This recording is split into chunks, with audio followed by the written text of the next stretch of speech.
सभी दर्शकों को जय भीम और एक बार फिर से आपका स्वागत है मूल्यांकन चैनल में। दर्शकों, आज की जो स्ट्रीम रहने वाली है, देखिए, ये बड़े एक समसामयिक विषय पर रहने वाली है, जो चर्चाओं का विषय बना हुआ है।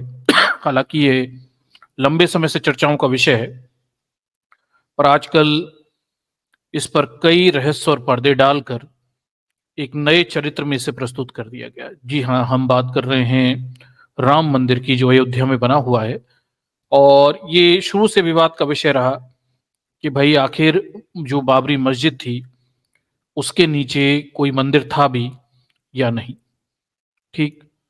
तो ये लंबे समय से विवाद का विषय बना रहा। अंत में सभी आ, तमाम सारे निष्कर्षों को खारिज करके न्यायालय के निर्णय के द्वारा फिलहाल में मंदिर तो बन गया, पर ये जो प्रश्न है, अक्ष प्रयक्ष प्रश्न, ये यथास्थिति बना रहा कि आखिर बाबरी मस्जिद के नीचे खुदाई में क्या मिला हुआ था। क्या कोई राम के प्रमाण मिले या कोई हिंदू चरित्रों के प्रमाण मिले, जैसा कि दावा किया जाता है।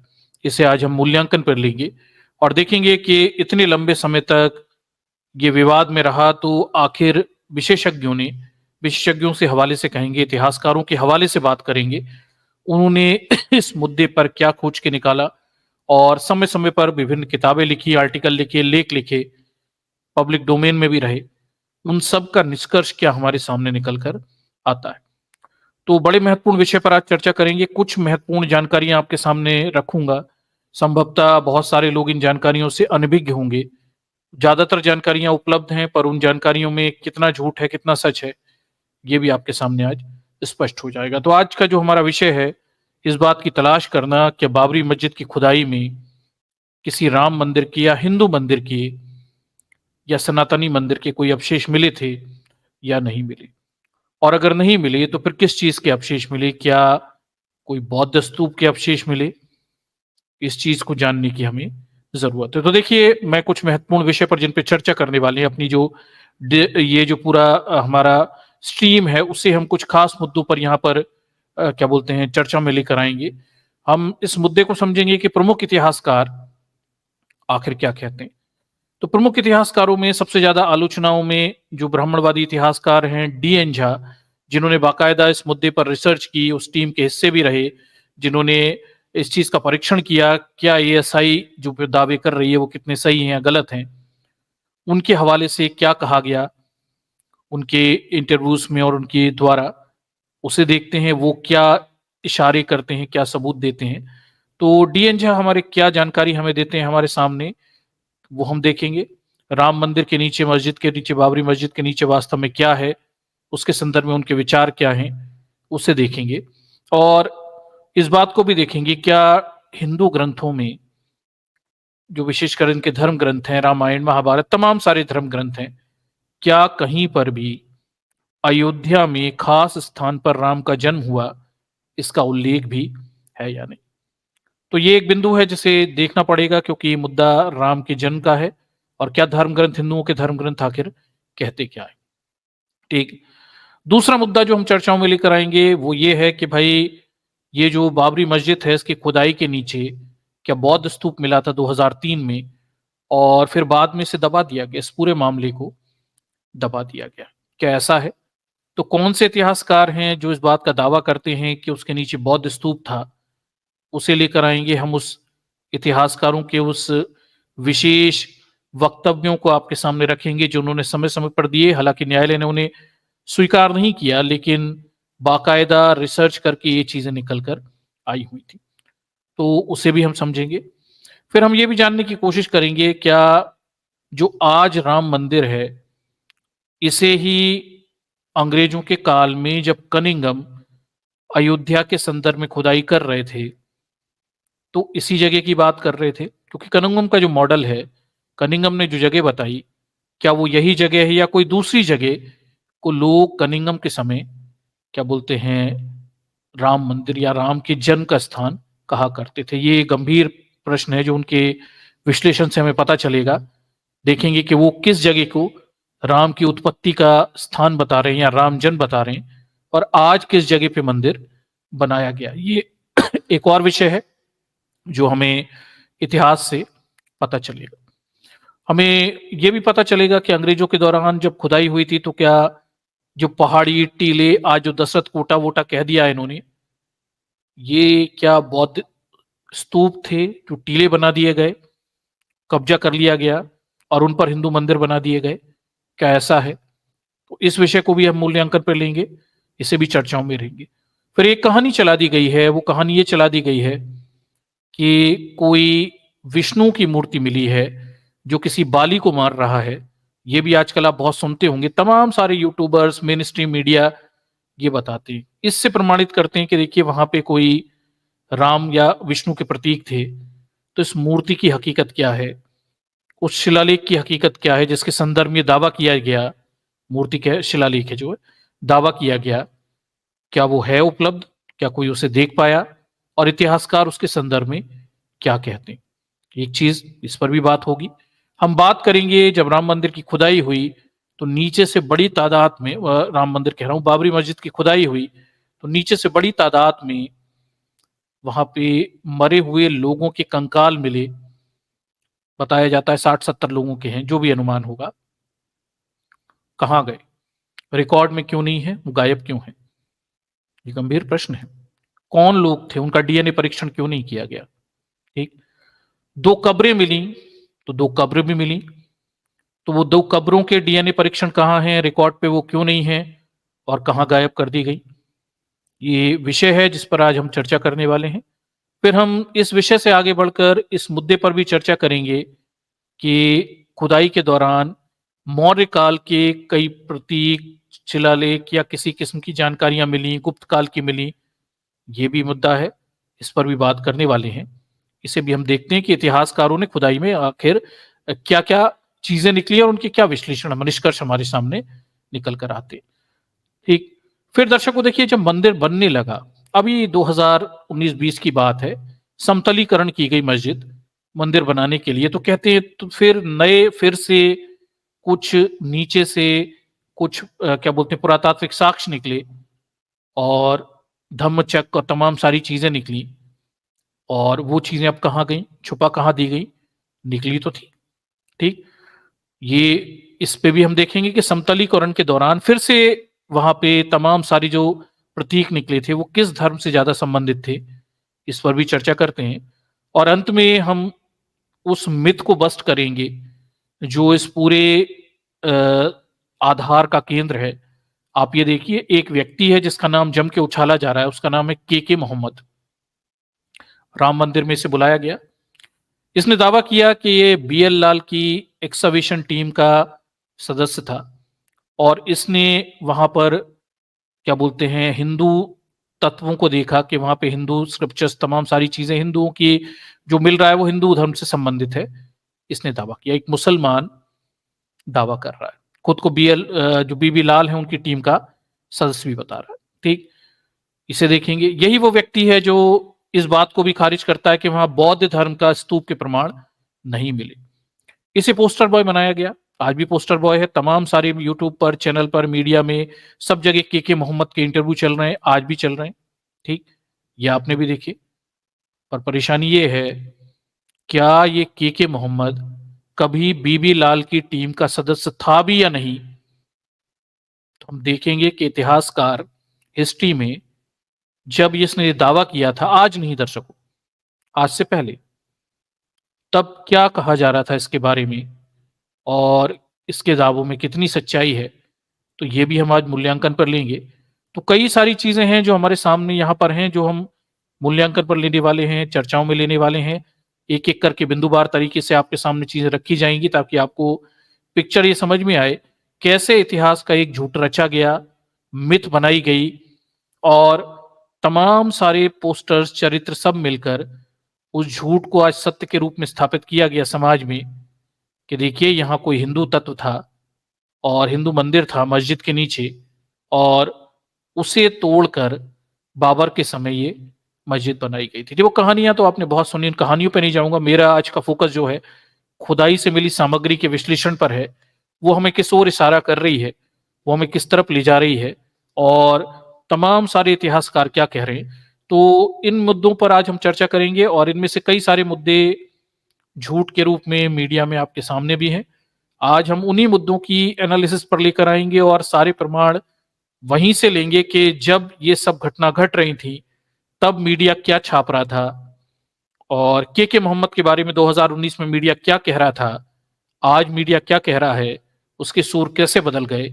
ये सारी चीजें मूल्यांकन में आज हम आपके सामने प्रस्तुत करते हैं और देखते हैं कि भाई हम आखिर किस निष्कर्ष पे पहुंचते हैं और सत्य को खोजते हुए हम कहां तक जाते हैं। चलिए तो प्रेजेंटेशन की तरफ चलते हैं और बिंदुवार तरीके से पॉइंट बेसिस पे इस पूरे मामले को समझने की कोशिश करते हैं कि जो खुदाई हुई है ये कहां ले जा रही है, इससे क्या मिल रहा है, और इस पूरे प्रकरण के दौरान, खुदाई के दौरान तमाम सारी जो चालाकियां, बदमाशियां, षड्यंत्र किए गए केवल एक मुद्दे को लेके थे कि वहां से मिलने वाले जो बौद्ध प्रतीक हैं, बुद्धिस्ट जो सिंबल्स हैं, उन्हें गायब किया जाए और उन्हें छुपा दिया जाए, वो सच्चाई जनता के सामने ना आ पाए। ठीक दर्शकों, एक चीज अच्छे से समझिए कि अगर इस राम मंदिर की, बाबरी मस्जिद की खुदाई अंग्रेजों के दौरान हो गई होती तो मैं आपसे बैट लगा के कहता हूं कि इतिहास कुछ और होता। यहां एक भव्य बौद्ध स्तूप खड़ा होता, ना कि कोई मंदिर खड़ा होता। ठीक, ये बिल्कुल मैटर ऑफ फैक्ट है, ये होता। क्योंकि अंग्रेज खोदते तो वो सच तक पहुंचते और सच पता चलता तो हम सब जानते हैं कि जितने भी अयोध्या में आसपास टीले हैं जिन पर हिंदू मंदिर बना के बैठे हैं वो सब बुद्धिस्ट स्तूप ही हैं। ठीक, और उन्हीं पर इन्होंने अपने मंदिर मंदिर बाद के काल में बना लिए, ये तो स्थापित सत्य है। तो चलिए आज हम इस मूल्यांकन पर लेते हैं इस घटनाक्रम को और देखते हैं कि क्या जानकारियां हमारे सामने निकल कर आती हैं और इतिहासकार इस विषय को समय समय पर इतने लंबे अंतराल में 1990 से लेकर विवाद का विषय आज 2024 तक चला, इस दौरान क्या क्या इस पर लिखा पढ़ा गया और जो खुदाई की गई कितनी बार की गई और उस खुदाई के मुख्य निष्कर्ष हमारे सामने क्या निकलते हैं। तो चलिए मैं आपके सामने हिस्टोरियन की भाषा में, इतिहासकारों की भाषा से इस विषय के संदर्भ में वो क्या सोचते हैं इस उसे लेकर आता हूं।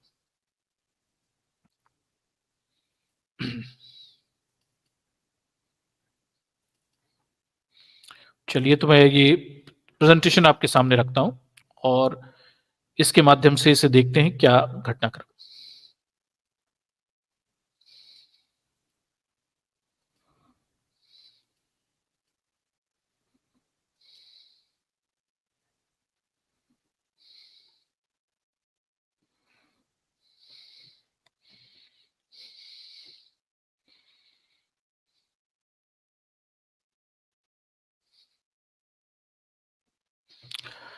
चलिए तो ये प्रेजेंटेशन के माध्यम से मैं इस पर चर्चा करने वाला हूं और देखता हूं क्या स्थिति है। तो दर्शकों देखिए, मामला ये है कि जब ये 2019 में ये मुद्दा, इस मुद्दे बहस पे आ गया कि इस पर कुछ निर्णय होने वाला है, तो इस मुद्दे को लेकर इतिहासकारों से चर्चा की गई। जो लोग इस राम मंदिर की, बाबरी मस्जिद की खुदाई से संबंधित किसी न किसी प्रकार से जुड़े थे, उनसे चर्चाएं की गई। ठीक, उनमें से एक इतिहासकार हैं डीएन झा। डीएन झा को आप सब जानते हैं, द मिथ ऑफ होली काऊ, मिथक काऊ के जो भ्रम है उसके बारे में उन्होंने किताब लिखी हुई है। ये ब्राह्मणवादियों पे निशाने पर रहे, इन पर तमाम सारे डेथ अटैक और तमाम सारी चीजें की गई और इन्होंने जम के बकिया उधेड़ी ब्राह्मण धर्म की, सनातन धर्म की, डॉगमास की। ठीक, तो ये क्या कहते हैं, ये इसलिए इनका कहना इसलिए महत्वपूर्ण है क्योंकि ये ये तार्किक इतिहासकार हैं, ये तर्कों के आधार पर चीजों को बताने की कोशिश करते। ठीक, तो मामला क्या है देखिए, 2019 में द वायर ने इनसे बात की हुई थी और इनके स्टेटमेंट को या उस इंटरव्यू को हम यहाँ पे लेते हैं 9 नवंबर 2019 को। डीएन झा वायर से बात करते समय इस विषय पर कुछ प्रकाश डालते हैं और प्रकाश में कुछ महत्वपूर्ण जानकारियां हमारे सामने रखते हैं। ठीक है, क्या कह रहे हैं, चलिए अपन सीधे मुद्दे पर चलते हैं, वो क्या कहते दिखाई देते हैं। ठीक, देखिए,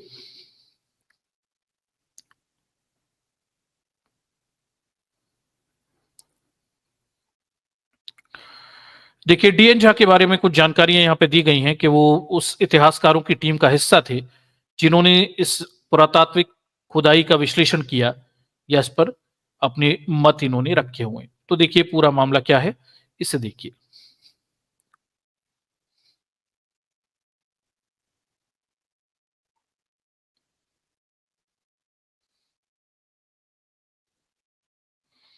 क्या स्थिति है देखिए। तो अयोध्या विवाद पिछले काफी समय से गरमाया हुआ है। विवादित स्थल पर कब्जे को लेकर हिंदू मुस्लिम आपस में लड़ रहे थे। जैसे ही मैंने मीडिया में अपने पहले साक्षात्कारों में कहा, जैसा कि ये डीएन झा कह रहे हैं, मैं इसे विश्वास और तर्कसंगत के बीच की लड़ाई के रूप में देखता हूं, क्योंकि यह साबित करना असंभव है कि राम का जन्म अयोध्या में विवादित भूमि 2.77 एकड़ की सीमा के भीतर हुआ था। मुझे इस आस्था में कोई तर्क नजर नहीं आता, और यह पेशेवर इतिहासकार के रूप में मेरा मानना है कि आस्था के आधार पर इतिहास नहीं लिखा जा सकता। इसके आधार पर जो कुछ भी लिखा गया या बोला जाता है वह केवल कल्पना होती है। ठीक है, अब देखिए उनसे इस मुद्दे पर कई प्रश्न किए गए जो उन्होंने अनुभव किए या उन्होंने जो चीजें खोजी, वो उस पर ये बात क्या बात देखते हैं। देखिए, आप इतिहासकार की उस टीम का हिस्सा थे जिनसे प्रश्न पूछा गया इंटरव्यू में। राम जन्मभूमि बाबरी मस्जिद राष्ट्र के लिए इतिहासकार की रिपोर्ट लिखी हुई थी। आपके मुख्य निष्कर्ष क्या थे? सबसे पहले मैं स्पष्ट करना चाहूंगा कि रिपोर्ट लिखने वाले चारों इतिहासकार सूरजभान, अतर अली, आर एस शर्मा, देखिए इसमें बड़े नाम भी हैं, आर एस शर्मा जैसे लोग भी हैं, और मैं सरकार और विवाद के दो प्रतिस्पर्धी पक्षों से स्वतंत्र थे। इसका प्रभावी अर्थ यह था कि उनके सहयोग की कमी थी, लेकिन उसके बावजूद हमने रिपोर्ट तैयार करने में सफल रहे। हमने सभी पाठ और पुरातात्विक साक्ष्यों की जांच की और इस निष्कर्ष पर पहुंचे कि मस्जिद के नीचे कोई हिंदू मंदिर नहीं था। ठीक है, ये उन्होंने वहां पर बात की हुई। आगे देखिए, आप संघर्ष को भड़काने में भारतीय पुरातात्विक सर्वेक्षण एएसआई की भूमिका का आकलन कैसे करते हैं? एएसआई ने अपनी रिपोर्ट में अपना सिद्धांत बनाया कि मस्जिद एक हिंदू मंदिर पर स्तंभ आधार के आधार पर बनाई गई, जैसा कि कथित तौर पर पाया गया। आपके क्या विचार हैं? तो देखिए, वो अब क्या बात बता रहे हैं। एएसआई और हिंदू पक्ष ने स्तंभ आधार के आधार पर मंदिर के अस्तित्व के लिए तर्क दिया है, लेकिन उनके बारे में कुछ बातें स्पष्ट होनी चाहिए। सबसे पहले, अयोध्या में सबसे पहले खुदाई करने वाले एएसआई पूर्व महानिर्देशक बीवी लाल का रवैया इन्हें लेकर बदलता रहा। अपनी पहली रिपोर्ट में उन्होंने स्तंभ आधार का उल्लेख नहीं किया। 1998 में लाल ने, देखिए, भारतीय ऐतिहासिक अनुसंधान परिषद सेमिनार में अब एक पेपर प्रस्तुत किया जो स्तंभ आधार के बारे में पूरी तरह से चुप है, और जब उन्होंने रामायण की ऐतिहासिकता पर व्याख्यान दिया तो उन्होंने स्तंभ आधार का कोई संदर्भ नहीं दिया। ठीक, तो ये जो बीबी लाल ने कहानी रची थी कि वहां से कुछ स्तंभ मिले हुए हैं, पिलर्स मिले हुए हैं, उन पिलर्स के आधार पे मंदिर था, पर बीबी लाल स्वयं ये बात बहुत बाद में कहते हैं। शुरुआती दौर में वो खुदाई के बाद ये बात नहीं कह रहे, बाद में ये सब बातें वो कहते दिखाई देते। लेकिन नवंबर 1989 में शिलान्यास के तुरंत बाद लिखिए लाल का काया पलट हो गया, और अक्टूबर 1990 में आरएसएस के एक प्रकाशन में प्रकाशित एक पेपर में उन्होंने मस्जिद से सटे हुए एक स्तंभ वाली संरचना को उल्लेख किया। ये उनके द्वारा अयोध्या में उत्खनन के लगभग 15 वर्ष बाद की बात है। बहुत बाद में आरएसएस के प्रकाशन में बीबी लाल ये बताते हैं कि उन्हें कोई स्तंभ मिले थे, पिलर्स मिले थे, जबकि इससे पहले खुदाई के 15 वर्ष पहले तक वो ये सारी बातें नहीं कर रहे थे। ठीक, विद्वान हर समय बढ़ते रहते हैं और समय के साथ पर अपनी राय भी संशोधन करते हैं, लेकिन लाल उन्मुक्त गति से बढ़े और इससे उनकी स्तंभ आधार की खोज संदिग्ध हो गई। तो दर्शकों, ये स्तंभों पर टिका हुआ था। इसे डीएन झा ने कोई मंदिर था जिसके नीचे स्तंभ थे, इन्होंने उसे खारिज किया क्योंकि लाल इस कहानी को कई बार बदल चुके हैं। ठीक है, दूसरे गैर इस्लामिक रूपांकन करने वाले 14 काले पत्थर स्तंभ जो हमें मस्जिद के मेहराब के प्रवेश द्वार, देखिए, द्वारों पर जड़े हुए मिले, सजावटी टुकड़े थे और भारी भार उठाने वाले नहीं थे। चारों इतिहासकार इस मुद्दे की ओर जांच करना चाहते थे, लेकिन एएसआई ने उन्हें साइट नोटबुक नहीं दी। ठीक, तो कुछ और स्तंभ भी थे जिनकी एएसआई खुद उन्हें किसी किस्म की साइट की खुद नोटबुक नहीं दे रही थी कि इन्हें क्या अनुमान लगा उसके बारे में। ठीक, कि क्या एएसआई ने रिपोर्ट मूल्यांकन के लिए इतिहासकार और पुरातत्वविदों को उपलब्ध करा दी थी?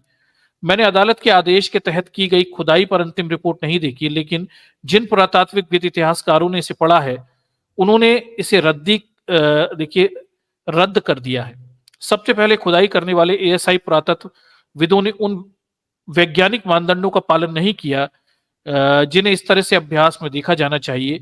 दूसरा, खुदाई मंदिर की उपस्थिति के बारे में पूर्वकालिक विचार के साथ की गई थी। तीसरा, रिपोर्ट सबूत तो बताती है, उदाहरण के लिए जानवरों की हड्डियां, घिसे हुए बर्तन, चमकीले हुए टाइल्स जो विभिन्न स्तरों पर पाए गए, उनका रिपोर्ट से कोई उल्लेख नहीं है। ठीक है, तो ये सब बात यहाँ पर मोटा मोटा अपने इंटरव्यू में डीएन झा बता रहे हैं। उन्होंने उस टीम का हिस्सा भी थे जिन्होंने स्वतंत्र रूप से इनकी एएसआई की रिपोर्ट की जांच की हुई थी। ठीक, ये उसका हिस्सा थे। आगे वो कहते हैं कि मेरे विचार में केवल हिंदू पक्षों का विश्वास है जो इलाहाबाद हाईकोर्ट न्यायालय के लिए सर्वोपरि विचार था। ऐतिहासिक साक्ष्य पूरी तरह से पृष्ठभूमि में धकेल दिए गए। ठीक है, ये देखिए, ये धारणा कैसे लोकप्रिय हुई कि बाबरी मस्जिद राम जन्मभूमि स्थल पर बनाई गई। भारतीय इतिहास में राम मंदिर के पाठ एवं अनुसंदर्भ क्या है। ठीक, तो देखिए अब क्या कह रहे हैं डीएन झा। देखिए, भगवान राम का जन्म स्थान अयोध्या के किस इलाके में बताने वाला पहला ज्ञात संस्कृत ग्रंथ है स्कंद पुराण। इसके कई संस्करण हैं और यह प्रक्षेपों से भरा हुआ है। ठीक, देखिए, अयोध्यात्मक महात्म स्वयं जो इसका हिस्सा बना स्कंद पुराण संभवतः 18वीं सदी के अंत और 19वीं सदी की शुरुआत का प्रक्षेप है। तो दर्शकों, डीएन झा ये कह रहे हैं कि राम की जो कहानी है, ये राम जहां पे अयोध्या में पैदा हुए, इसका कोई प्रमाणिक ग्रंथ तो है नहीं। ये स्कंद पुराण में मिल रही है मोटे मोटे तौर पर जगह की बात, और इसमें कुछ जानकारी दी हुई है। पर वो कह रहे हैं कि 18वीं 19वीं शताब्दी में ये प्रक्षेप है, इंटरपोलेशन है, बाद में इसे जोड़ा गया स्कंद पुराण। ठीक, इसे ध्यान रखिए। तो सबसे पहला प्रश्न यहीं से विवाद खड़ा हो जाता है कि जब धर्म ग्रंथों में हिंदुओं के धर्म ग्रंथों में राम कहां पैदा हुए, किस स्थान पर पैदा हुए, अयोध्या में किस जगह पैदा हुए, इसका कोई स्पष्ट उल्लेख नहीं मिलता, या जो मिलता है वो विवादास्पद मिलता है 18-19 सेंचुरी का। तो वो जगह जिसे ये राम जन्मभूमि कह रहे हैं, किस आधार पे कह रहे हैं? केवल एक अनुमान, मान्यता, परंपरा, विश्वास जो अभी अभी बनाया गया। मैं इसलिए कह रहा हूं क्योंकि कनिंगम को कुछ और जगहों पर राम की उत्पत्ति के बारे में प्रमाण मिले थे। आगे देखिए, इसके अतिरिक्त साक्ष्यों को देखते हुए देखिए 30 से अधिक पवित्र स्थानों का उल्लेख है। देखिए, जिनमें से एक नाम जन्म स्थान। दिलचस्प बात यह है कि पाठ का संकलनकर्ताओं ने इसमें 8 छंद समर्पित किए हैं जन्म स्थान, लेकिन उस स्थान के बारे में 100 श्लोक जहां से माना जाता है कि स्वर्ग कहा गया है, उस स्थान को कहा जाता है स्वर्ग द्वार, जो जिस पाठ पर बीएचपी विश्व हिंदू परिषद अन्य समूह भरोसा कर रहे हैं वह उनके जन्म की तुलना में निधन पर अधिक महत्व देता है। आगे डीएन झा बताते हैं कि स्कंद पुराण जो है ये तो देखिए 1600 ईसा पूर्व का नहीं है, पहले का नहीं है, और इसमें बाद में इसमें जोड़ा गया, ये बता रहे हैं।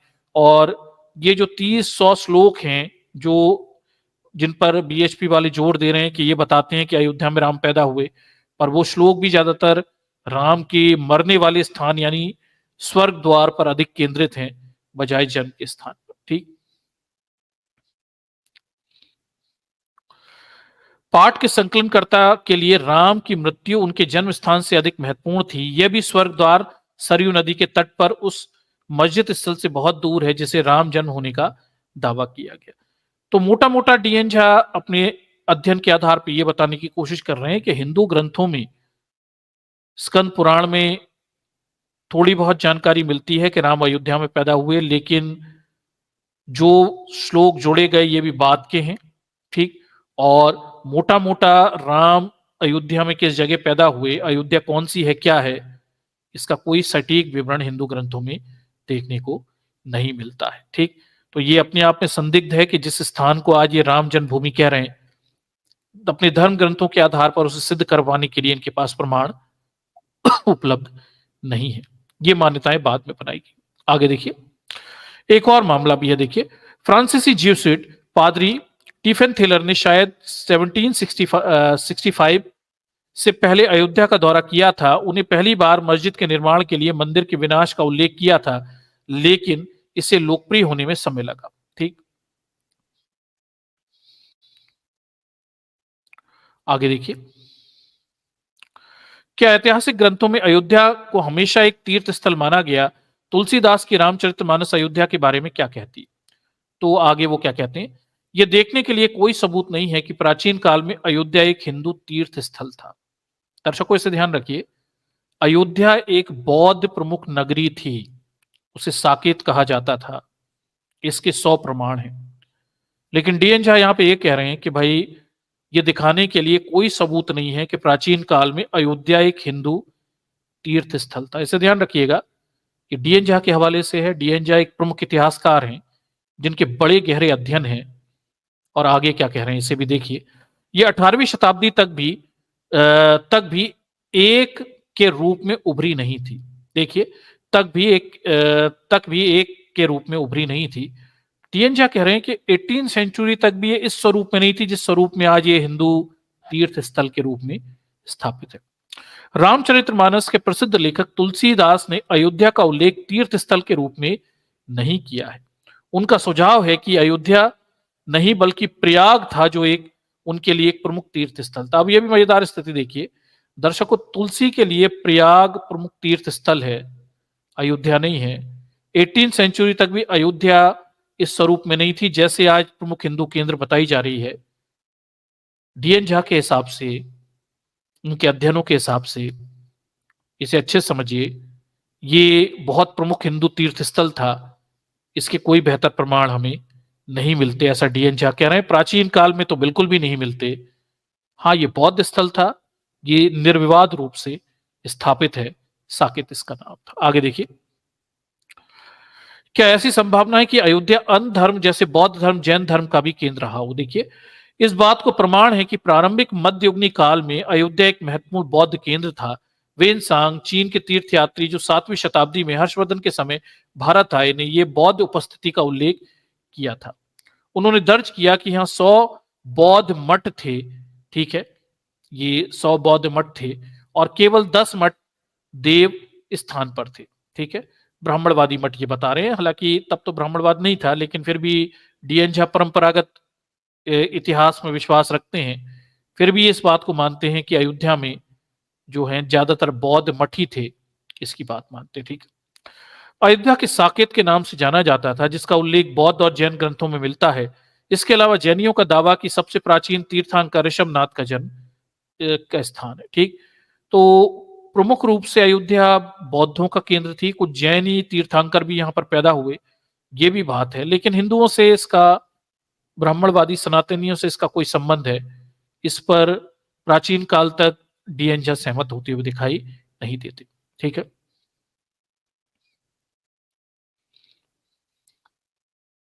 आगे देखिए।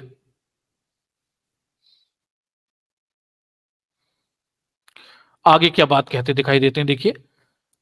आपकी नजर में ये पूरा विवाद, देखिए, विवाद में कब कैसे सांप्रदायिक मोड़ ले लिया। वास्तव में हिंदुत्व समूह का दावा कि न केवल बाबर बल्कि औरंगजेब और टीपू सुल्तान सहित कई अन्य तथाकथित मुस्लिम शासकों ने कई हिंदू मंदिरों को नष्ट किया।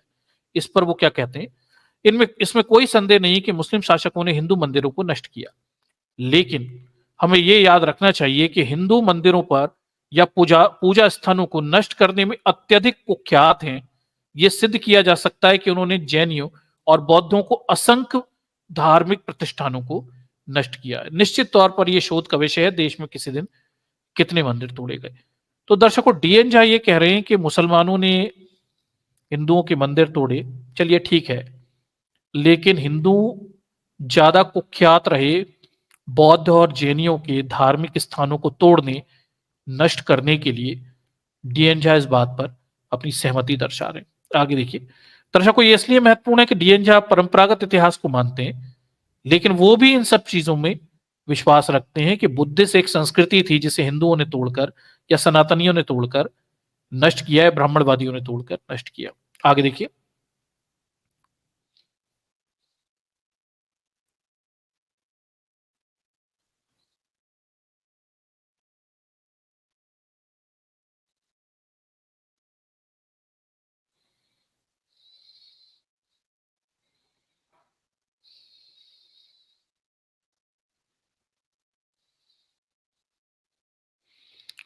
आगे देखिए, स्वतंत्रता के पूर्व भारत में क्या ऐसे विद्वान थे जिन्होंने मंदिर विध्वंस सिद्धांत का अध्ययन किया था? मुझे याद है कि आपने कहा था कि एक स्टॉकिस्ट चिकित्सक फ्रांसीसी बुकनान, जो बंगाल मेडिकल सर्विस के साथ काम करते थे, 1810 में अयोध्या का दौरा किया और सिद्धांत को खारिज कर दिया। देखिए, बेशक देखिए, एलियट और डॉसन ने मुस्लिम शासकों द्वारा मंदिर के विनाश के बारे में लिखा है, लेकिन इस समस्या का अध्ययन नहीं था। देखिए, अध्ययन नहीं किया।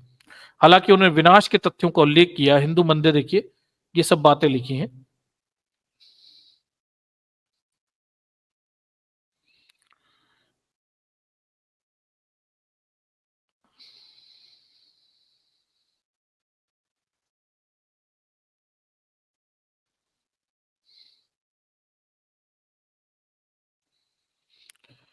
जी, दर्शकों, तो ये देखिए, ये डीएन झा का एक स्टेटमेंट था। और ये जो पूरा इंटरव्यू है, इससे हमें कुछ खास चीजें पता चली। हमें ये पता चला कि जो ये जो दावा है हिंदुओं का, ब्राह्मणियों का, ये बहुत बात का है। और इनके धर्म ग्रंथों में भी राम अयोध्या में किस जगह पैदा हुए, इसका कोई स्पष्ट उल्लेख है नहीं। स्कंद पुराण में कुछ श्लोक हैं, वो बात के जोड़े गए हैं। ठीक, ये बड़ा स्पष्ट है।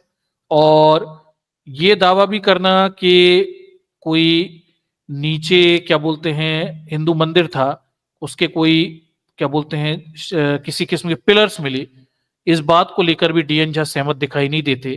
ठीक, और वो इस बात को मानते भी नहीं। वो तुलसी का हवाला भी देते हैं कि तुलसी के समय तक भी अयोध्या कोई तीर्थ स्थल के रूप में स्थापित नहीं था। तुलसी के लिए प्रयाग अधिक महत्वपूर्ण था, ऐसा वो बताते हैं। तो 8वीं सेंचुरी तक भी अयोध्या इस स्वरूप में महत्वपूर्ण नहीं था जैसा आज की स्थिति में दिखाई देता है।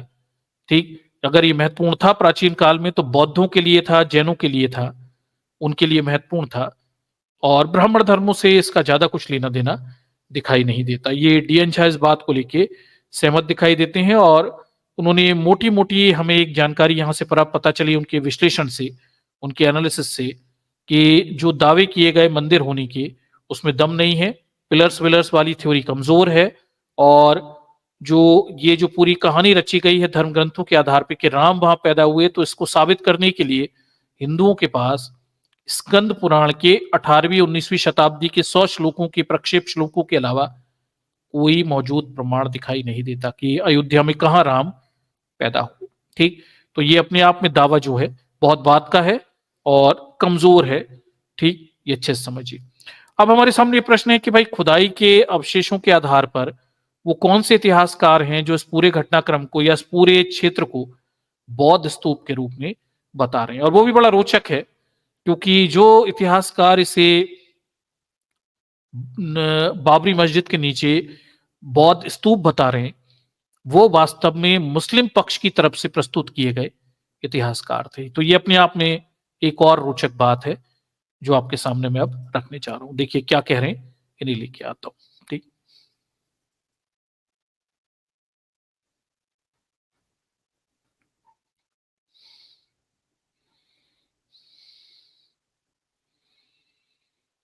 चलिए ये मैं प्रेजेंटेशन आपके सामने रखता हूं, ये वाला। चलिए दर्शकों, तो ये प्रेजेंटेशन आपके सामने मैंने रखा हुआ है।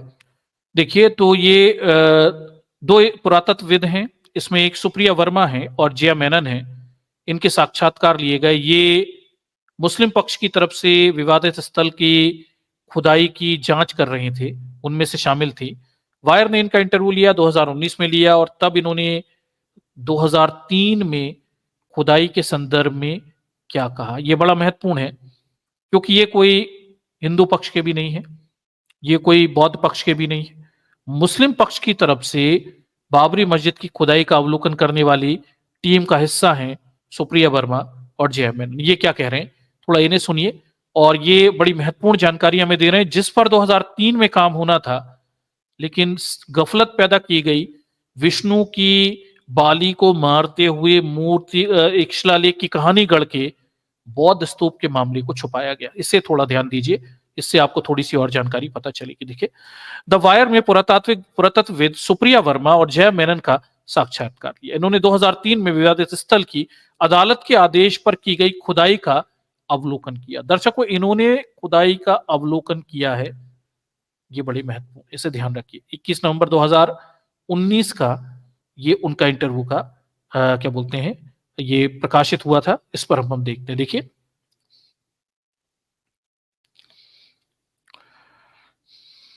क्या कह रहे हैं।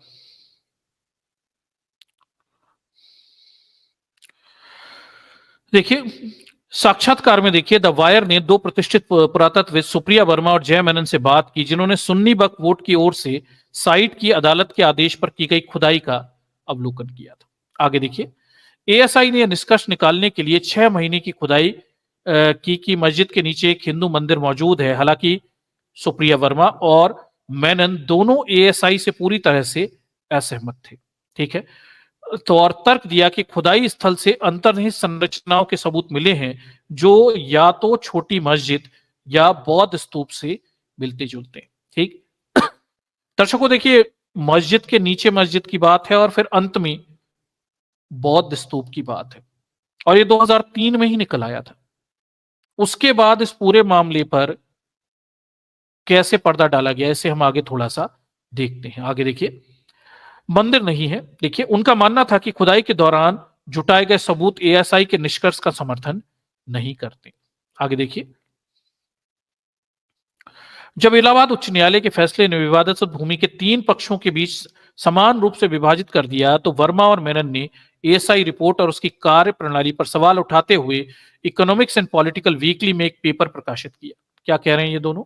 देखिए, वर्मा वर्तमान में जवाहरलाल नेहरू विश्वविद्यालय में पुरातत्व के प्रोफेसर हैं, जबकि मेनन शिव नाडर विश्वविद्यालय में इतिहास विभाग के प्रमुख हैं। ठीक है, सुप्रिया देखिए, सुप्रीम कोर्ट के फैसले के बाद अपने पहले साक्षात्कार में उन्होंने साइट में खुदाई के इतिहास के बारे में विस्तार से बात की और एक विस्तृत विपरीत दृष्टिकोण रखा। अयोध्या में स्थल की कितनी बार खुदाई की गई, एएसआई प्रतिनिधियों के रूप में बीबी लाल और बीआर मणि दोनों ने दावा किया कि बाबरी मस्जिद के नीचे एक मंदिर था। उस दावे का आधार क्या है? दर्शकों, इसमें से देखिए, एक बीबी लाल है और एक मणि है। बीआर मणि वो पुरातत्वविद हैं जिन्होंने बौद्ध स्तूप होने का दावा किया था। इसे देखिए, इसे आगे हम चलकर देखते नीचे आगे क्या मामला। देखिए, अयोध्या के कुछ हिस्सों पर पहली बार सर्वेक्षण 1862 और 63 में भारत सरकार के पुरातात्विक सर्वेक्षणकर्ता अलेक्जेंडर कनिंघम के द्वारा किया गया। अब देखिए, हम प्राचीन काल से अंग्रेजों के काल से इस पूरे घटनाक्रम को देखने की कोशिश करते हैं कि आखिर हुआ क्या था। तो देखिए, सबसे पहले कनिंघम के समय 1862-63 में यहां पर अयोध्या में खुदाई की गई और कनिंघम की रुचि बौद्ध स्तूपों को खोजने में थी। वो कोई हिंदू बिंदु मंदिर को खोजने नहीं गए थे। ऑब्वियसली उन्हें पता था ये सब तो फर्जी हैं। वो बौद्ध स्मारकों को खोज रहे थे जो कि चीनी यात्रियों के वृत्तांतों में बताए गए थे। ठीक है, उनकी रुचि मुख्य रूप से बौद्ध धर्म से जुड़े हुए स्थानों की पहचान करने में थी, जैसा कि चीनी बौद्ध भिक्षु देखिए फायान देखिए जुआन जैंग आदि के उल्लेखों में वर्णित है। उन्होंने शहर के दक्षिणी के किनारे पर 3 टीलों की पहचान की, मणि पर्वत, कुबेर पर्वत जिनमें से प्रत्येक में स्तूप थे, और सुग्रीव पर्वत जिनमें एक मठ था। उन्होंने मौखिक परंपरा और रामायण से जुड़े स्थानों को भी दर्ज किया। दर्शकों, कनिंघम जब 1862-63 में इस जगह पर जाते हैं अयोध्या में, तो वो देखते हैं वहां कुछ पर्वत हैं जिसके नाम ब्राह्मणों ने मणि पर्वत, कुबेर पर्वत और कुछ कुछ रख दिए हैं। ये सब बौद्ध स्तूप थे, कुछ मठ थे। और वो ये भी देखते हैं कि वहां एक मौखिक परंपरा चल रही थी जो राम के जन्म स्थान से संबंधित थी। मौखिक परंपरा, प्रमाण तो नहीं थे, मौखिक परंपरा थी। आगे वो क्या लिखते हैं? उन्होंने लिखा कि अयोध्या लिख रहे हुए के बारे में कई बहुत पवित्र ब्राह्मण मंदिर हैं, लेकिन वे सभी आधुनिक काल के हैं और बिना किसी वास्तु शिल्प दिखावे के। ठीक है, कनिंघम 1863 में लिख रहे हैं कि अयोध्या में जो भी ब्राह्मण मंदिर हैं वो नए हैं, उनके अंदर पुरानी वास्तुशिल्प नहीं है, प्राचीन काल की या मध्यकाल की, ये सब नए हैं। ठीक है, अच्छे से ध्यान रखिए। उन्होंने उल्लेख किया कि शहर की पूर्वी हिस्से में राम कोटा या हनुमान गढ़ी एक छोटा सा दीवार वाला किला है, एक प्राचीन टेले की चोटी पर एक आधुनिक मंदिर के आसपास। आगे देखिए, जो बेहद महत्वपूर्ण है वह यह है कि उन्होंने वास्तव में शहर के बिल्कुल मध्य में लक्ष्मण घाट के बहुत दूर एक बिल्कुल अलग क्षेत्र में राम के जन्म स्थान या जन्म स्थान मंदिर की पहचान की हुई थी। ठीक है, एक कनिंघम 1861 4 रिपोर्ट बनाई और वर्ष 1862, 63, 64, 65 के दौरान खंड 1 भारतीय पुरातत्व सर्वेक्षण, भारत सरकार, नई दिल्ली, और ये 2000 पोस्टों की ये रिपोर्ट बताई गई। ठीक है, तो मोटा मोटा मामला ये है कि कनिंघम ने जब अयोध्या में खुदाई की तो उन्होंने लक्ष्मण घाट से दूर एक अलग क्षेत्र पर राम के जन्म स्थान होने की बात बताई कि उस समय अयोध्या के लोग लक्ष्मण घाट से बहुत दूर एक अन्य स्थान को जन्म स्थान मानकर पूजा पाठ करते थे। इसे ध्यान रखिए, नोट करिए, इसे कनिंघम के नोट हैं, इसे आप बदल भी नहीं सकते, इतिहास में दर्ज हो चुकी। ठीक है, तो आज जिस जगह को ये राम जन्मभूमि कह रहे हैं, कनिंघम ये कह रहे हैं कि 1863 में अयोध्या के लोग एक दूसरी जगह को राम जन्मभूमि मानते थे, जो कि लक्ष्मण घाट से दूर थी, बिल्कुल अलग क्षेत्र थी, वर्तमान क्षेत्र से अलग थी। आगे देखिए, जबकि कनिंघम ने रामायण की कहानी से जुड़े मौखिक परंपराओं को दर्ज किया, स्पष्ट रूप से एक जन्म स्थान मंदिर की पहचान की, उन्होंने बाबरी मस्जिद, देखिए बाबरी मस्जिद कहां पर है, रामकोटा हनुमानगढ़ी मंदिर क्षेत्र के करीब स्थित, का कोई संदर्भ नहीं दिया, क्योंकि ये एक नष्ट हुए राम मंदिर के स्थान पर खड़ी है। ठीक है, तो कनिंघम ने अपनी रिपोर्ट में 1863 में कोई एविडेंस नहीं दिया कि बाबरी मस्जिद, क्योंकि रामकोटा हनुमानगढ़ी है, यहां पर खड़ी भी थी, इसके बारे में ये बताते नहीं दे रहे, इसके बारे में कुछ भी नहीं कह रहे, और ना इस रामकोटे हनुमानगढ़ी को ये राम मंदिर कह रहे हैं, वो दूसरी जगह को ही राम जन्मभूमि बता रहे हैं 1863 में। देखिए कहां है वो दूसरी जगह, तो ये देखिए थोड़ा सा नक्शा भी है, इसके साथ में नक्शा भी, ये देखिए नक्शा है, ये देखिए, देखिए कनिंघम का नक्शा जो बाबरी मस्जिद के स्थान पर भिन्न स्थान पर राम जन्म मंदिर की पहचान करता है। ठीक, कनिंघम बाबरी मस्जिद से बहुत दूर स्थान पर राम जन्म को पहचानते हुए दिखाई दे रहे हैं। इसे अब मैं बड़ा करके आपके सामने रखता हूं। देखिए ये नक्शा क्या कहता दिखाई दे रहा है, थोड़ा सा देखिए, मैं अभी आपको इसे फोकस करता हूं। देखिए ये कर्सर है, एक मिनट रुकिए, हाँ ये देख लीजिए, तो ये जो जगह है, देखिए ये देखिए, ये बाबरी मस्जिद है वर्तमान में, और ये लक्ष्मण घाट है। ठीक, और ये देखिए जन्म स्थान। ठीक, ये देखिए, तो कनिंघम, दर्शकों जब आप इस बात को ध्यान से देखेंगे, आप थोड़ा सा इस कर्सर पे ध्यान रखिएगा जो मैं यहां पे रख रहा हूं, ये अयोध्या के नक्शे में बाबरी मस्जिद की लोकेशन आज की दिखा रहे हैं, और ये जो जन्म स्थान लिख रहा है ये इससे बहुत दूर बता रहे हैं, कनिंघम 1863 में, ये बहुत दूर बता रहे हैं। आज लड़ाई इस जगह पे चल रही है, अगर आप इस कर्सर को आप ध्यान से देखेंगे तो आप देखिए, थोड़ा शायद आपको परेशानी हो रही होगी, फिर भी कोशिश करिए। आज लड़ाई, इस बाबरी मस्जिद लिखा है रेड कलर से, इस जगह पे चल रही है। ठीक, ये देखिए, ये कनिंघम बता रहे हैं कि जन्म स्थान इस जगह पे था 1863 में, और लोग यहां इस जगह को जन्म स्थान मानकर पूजा पाठ करते थे। लक्ष्मण देखिए घाट से ये दूर पर दिखाई दे रहा है। ठीक, ये बना हुआ है। ठीक है, एक मिनट रुकिए, और कोशिश करता हूं मैं थोड़ा सा और बड़ा करने की। ये देखिए, अब शायद आपके सामने ये ज्यादा बेटर तरीके से आ रहा होगा। अब देखिए, ये देखिए, ये जो जगह है, ठीक, तो ये बाबरी मस्जिद का निशान है, रेड कलर से एरो है, ये आज की स्थिति है, और ये जन्म स्थान कनिंघम बता रहे हैं। ये पुराना ब्लैक कलर का देखिए, देखिएगा आपको एरो, कर्सर का एरो ऊपर की तरफ। ठीक, इस जगह को वो जन्म स्थान बता रहे हैं। ये 1863 की बात है दर्शकों, और कनिंघम किसी और जगह को बाबरी मस्जिद बता रहे हैं कि उस जमाने में 1863 में अयोध्या के लोग इस जगह को राम जन्म स्थान मानकर पूजा करते थे। लेकिन ये बीजेपी आरएसएस की राम जन्म स्थान है, बाबरी मस्जिद है, वो ये वाला है, कि इन्होंने ये माना। ठीक, तो ये बताने की कोशिश है यहां पर कि देखिए कैसे इतिहास के झूठ रचे जाते हैं, कैसे प्रोपोगेंडा किया जाता है। आप इसे थोड़े देखिए, ये सारे नोट्स उपलब्ध हैं, पब्लिक डोमेन में हैं, सारी चीजें हैं। 1863 से अगर हम आज देखें तो हम मात्र 2024 तक पहुंचे हैं। मात्र कुछ सालों में एक झूठी कहानी हमारे सामने रच कर रख दी गई। कनिंघम जिस समय अयोध्या में है, उस समय एक दूसरी जगह को राम जन्मभूमि बताया जा रहा है, इसे नोट करिएगा।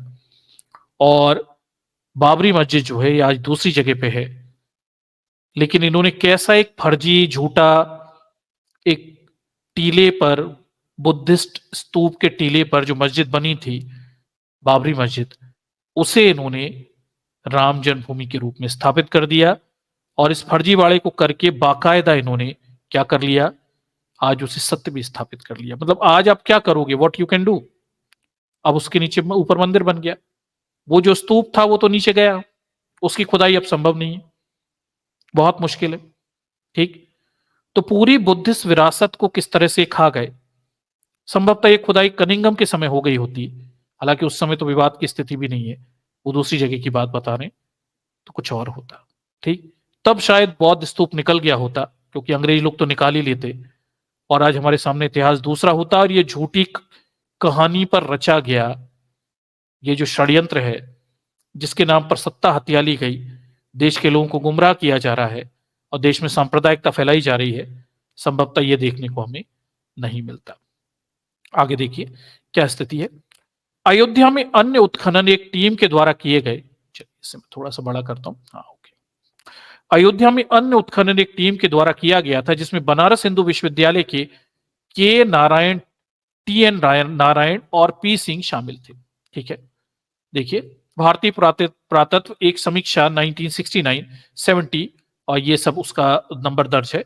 3 व्यावसायिक अवधियों की पहचान की गई जो निरंतर तीसरी कई शताब्दियों के परित्याग के बाद तीनों अवधियों के लिए कोई कालक्रम विवरण प्रदान नहीं किया गया। केवल पहली अवधि को छोड़कर जो उत्तरी पॉलिश किए गए बर्तन आमतौर पर 600 और 100 ईसा पूर्व के बीच के बरामद किए गए। ठीक है, एक और खुदाई की गई थी अयोध्या में। ठीक, और ये जो खुदाई थी 1969 की है, इसमें भी नॉर्दर्न पॉलिश पेयर बर्तन मिले हैं और ये पहचान है मौर्य काल की।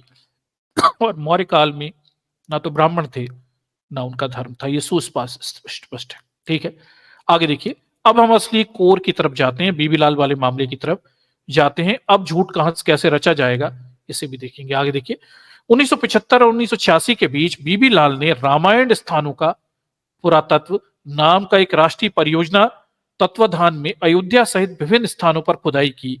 अयोध्या के अन्य हिस्सों में की गई बीएचयू की खुदाई के विपरीत लाल ने राम जन्मभूमि, बाबरी मस्जिद से जुड़े टीले और हनुमानगढ़ी के पश्चिम में खुले क्षेत्रों के साथ साथ सीता की रसोई में भी खुदाई की।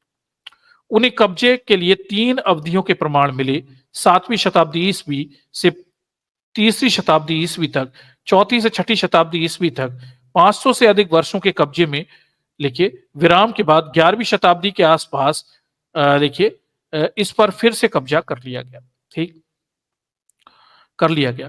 कब्जे के अंतिम चरण में बीबीलाल ने कहा कि मध्ययुगीन ईंट, कंकड़, चूना, फर्श मिले हैं, लेकिन बाद की पूरी अवधि किसी विशेष रुचि रहित रही हुई है। ठीक है, आगे देखिए, भारतीय पुरातत्व एक समीक्षा भारतीय पुरातत्व सर्वेक्षण के एक वार्षिक प्रकाशन है, जिसमें विभिन्न विश्वविद्यालयों के पुरातत्विक सरकारी विभाग के द्वारा की गई खुदाई सर्वेक्षण रिपोर्ट दी जाती है।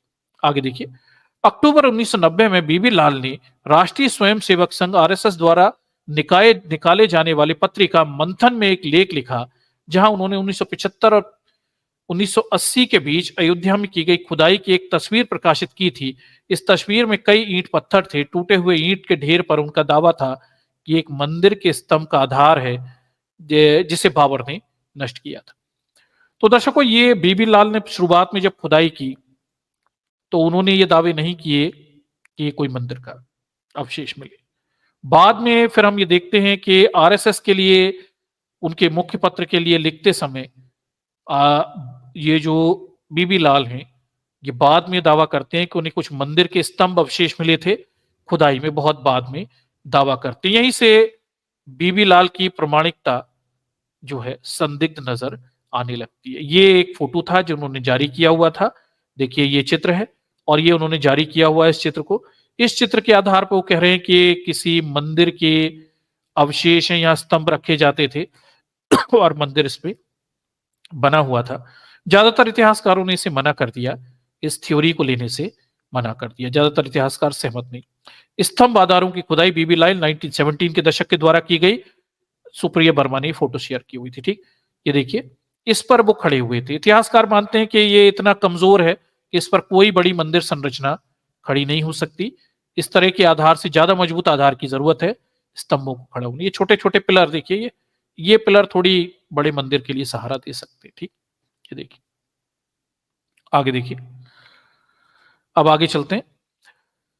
देखिए, अप्रकाशित एएसआई उत्खनन रिपोर्ट देखिए, एच मांझी, बी आर मणि 2003, अयोध्या 2003, खंड 1, खंड 2, भारतीय पुरातात्विक सर्वेक्षण नई दिल्ली। अब दर्शकों देखिए, 2003 में बी आर मणि और एच मांझी जो हैं, इन्होंने उत्खनन किया था। ये रिपोर्ट कभी प्रकाशित नहीं की गई। में मंदिर के नीचे किसी मंदिर के अस्तित्व या विध्वंस का कोई संदर्भ नहीं है। बाबरी मस्जिद ये केवल अयोध्या उत्खनन रिपोर्ट के अंतिम अध्ययन के अंतिम पैराग्राफ है, जिसमें अन्य सभी अध्यायों के विपरीत कोई नामांकित लेख नहीं है। अवशेषों के बारे में दावा किया गया है कि जो उत्तर में मंदिर से जुड़े विशेष देखिए विशिष्टताएं हैं, भारत लिखिए, इस अवशेषों में शामिल हैं वास्तुशिल्प टुकड़े, विशाल संरचना, केवल ये सब बात लिखी हुई।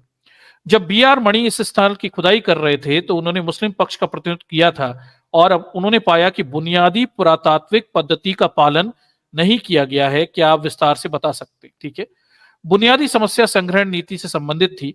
मणि जब खुदाई कर रहे थे तो देखा गया कि यहाँ पर कई सारी चीजें मिली थी, लेकिन जो एएसआई है सही से चीजों को संरक्षित नहीं कर रही थी। वहां काफी चीजें मिल रही थी, जैसे जानवरों की हड्डियां, चमकीले मिट्टी के बर्तन, देखिए बर्तन एकत्रित नहीं किए जा रहे थे, ये सब ये बताया जा रहा था, उन्हें फेंक दिया जा रहा था। यानी जानबूझकर बौद्ध काल के अवशेष सब फेंके जा रहे थे, मौर्य काल के अवशेषों को सही से दर्ज नहीं किया जा रहा था, उन्हें रिकॉर्ड में नहीं लिया जा रहा था। ठीक है, आगे देखिए।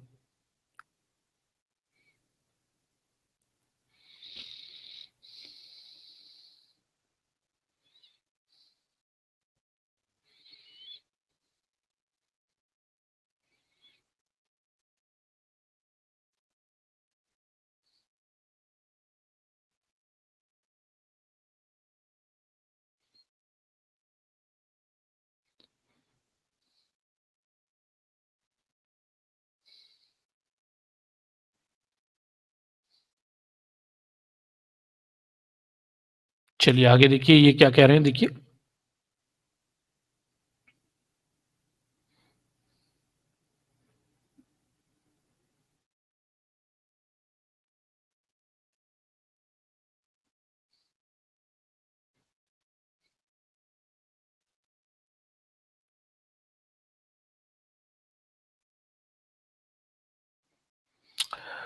सुप्रीम कोर्ट के फैसले में स्पष्ट रूप से कहा गया, ये बाकी जानकारियां ये तो खैर इस पर चर्चा हो चुकी है पहले। आगे देखिए।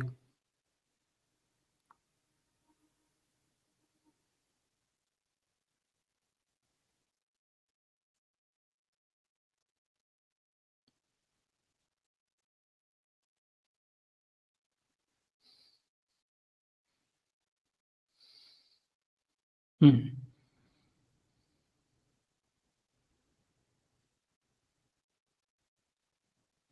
चलिए कुछ और रिपोर्ट्स भी हैं, ये इन्होंने जारी की हैं। 2003 में एएसआई द्वारा स्तंभ आधार की खुदाई की गई, ये इसे स्तंभ आधार बता रहे हैं। यहाँ पे स्तंभ आधार था, इस पर स्तंभ, तो ये कमजोर है, इसे माना नहीं है इतिहासकारों। ठीक है,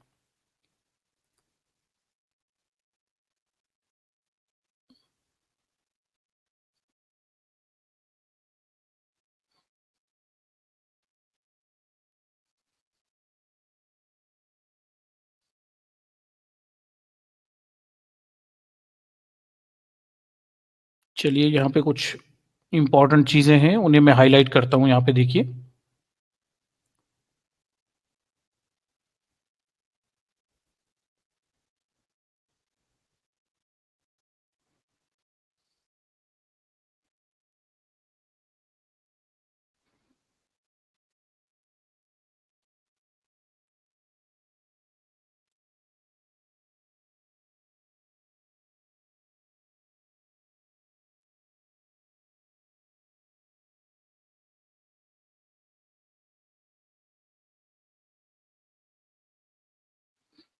चलिए दर्शकों, यहाँ पे ये भी देखिए कि जो कनिंगम की रिपोर्ट थी, कनिंगम की रिपोर्ट को सुप्रीम कोर्ट ने एडमिट नहीं किया या उन्हें दर्ज नहीं किया गया, उसे इस फैसले के प्रमाण के रूप में नहीं लिया गया। जबकि 1966 1767 के बीच अयोध्या के दौरा करने वाले, ये देखिए, फादर जेसुइट थे, इनकी बात, स्टीफन थेलर की बात वहां पे रखी हुई है, लेकिन जो अलेक्जेंडर कनिंगम ने जो रिसर्च किया था, सर्वेक्षण किया था, उसकी बात कोर्ट में नहीं रखी गई, अन्यथा कुछ और एविडेंस अलग हो सकते थे। ठीक है।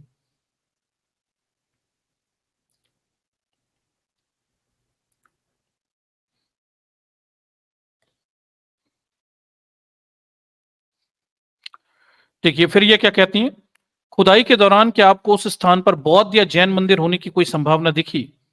तो ये कह रही हैं यहाँ पे, बता रहे हैं ये इतिहासकार कि हमारा तर्क है कि विशाल संरचना के नीचे गोलाकार संरचना संभवतः एक बौद्ध स्तूप है जो लगभग 4वीं शताब्दी ईसा पूर्व का है। ठीक। तो दर्शकों, ये जिन्होंने पुरातात्विक सर्वेक्षण किया था उनका ये अनुमान है कि जो भी खुदाई कर रहे हैं, खुदाई में विशाल संरचना के नीचे अंत में एक गोलाकार संरचना है और संभवतः ये बौद्ध स्तूप है जो 4वीं शताब्दी ईसा पूर्व के करीब का है। तो अगर हम इस पूरे पिक्चर को देखेंगे, इस आर्टिकल को भी मैं वहां पे डाल दूंगा, आप भी डिटेल पढ़िएगा, आपको ये समझ में आएगा कि मोटी मोटी बात यह है कि अशोक के काल से, बौद्ध काल से वहां पे बस्ती बसाहटें और संरचनाएं, स्तूप वगैरह बनाए गए। मध्यकाल के पहले तक वो जगह निर्जन हो गई, जब बौद्ध धर्म पतन पे होगा तब निर्जन हो गई, उन स्थानों पर दूसरे कब्जे कर लिए गए, बाद में वहां पे मस्जिदें बनाई गई। इस तरह का प्रमाण, इस तरह की घटनाक्रम खुदाई में दिखाई देता है इन इतिहासकारों को। ठीक है। तो जो अंत की संरचनाएं हैं, निचले स्तर की खुदाई है, वहां कोई गोलाकार संरचना नीचे दिख रही है उस टीले के नीचे, जिस पर अधिक जोर नहीं दिया गया, और ये इतिहासकार उसे बौद्ध स्तूप बता रहे हैं। ये इन्होंने बताया कि ये बौद्ध स्तूप है जिस पर ज्यादा जोर नहीं दिया जा रहा, और उसके ऊपर की जो मंदिर मंदिर या जो चीजें मिल रही हैं, खुदाई की शैलियां, वो भी बुद्धिस्ट ही हैं, उन उन तक बात सीमित रखी जा रही। ठीक है। मंदिर सिद्धांत के समर्थक कह सकते हैं, चूंकि आप मुस्लिम पक्ष या सुन्नी वर्ग बोर्ड का प्रतिनिधित्व कर रहे हैं, इसलिए आपका पढ़ना पक्षपात पूर्ण हो सकता है। ठीक है। ये सब बात यहाँ पे बताई। ठीक। आगे वो क्या कह रहे हैं, हमने जो प्रस्तुत किया वह साक्ष्यों के बारे में हमारा अध्ययन वास्तव में बरामद किया गया था, आधारित था, इस बात में कोई लेना देना नहीं है। ठीक है। ये सब बात बता रहे हैं, इन्होंने अपने जो भी वहां पे देखा उसकी रिपोर्ट इन्होंने वहां पे बाद में सौंपी हुई है। ठीक। ये देखिए, ये देखिए कुछ और चित्र भी हैं, ये भी हमारे सामने हैं, ये उन्होंने बताए हुए हैं। देखिए, खुदाई पश्चिमी दीवार सौजन, ये दर्शकों जब नीचे खोदने की बारी है वहां जाकर ये रुक गए हैं, और वहां नीचे किसी बौद्ध स्तूप के गोलाकार संरचनाएं मिलने की बात यहाँ पे की गई थी, लेकिन वो उससे नीचे खुदाई करने को तैयार ही नहीं है, या उस मुद्दे पे उन्हें पता है सच क्या है, वो जानकारियां देने को तैयार नहीं है। ठीक। किस तरह से, ये देखिए, कई प्रकार की अशुद्धियां की गई हैं, सब रिकॉर्ड दर्ज करने में, जानवरों की हड्डियां वगैरह ये सब इन्होंने दर्ज नहीं करी। कई मूर्तियां मिली, उनकी भी चीजें दर्ज नहीं की हुई है एएसआई ने। तो कुल मिलाकर एक राजनीति से मोटिवेटेड तरीके से ये चीजें वहां पर दर्ज की गई और इन चीजों को वहां पे लिया गया। ठीक।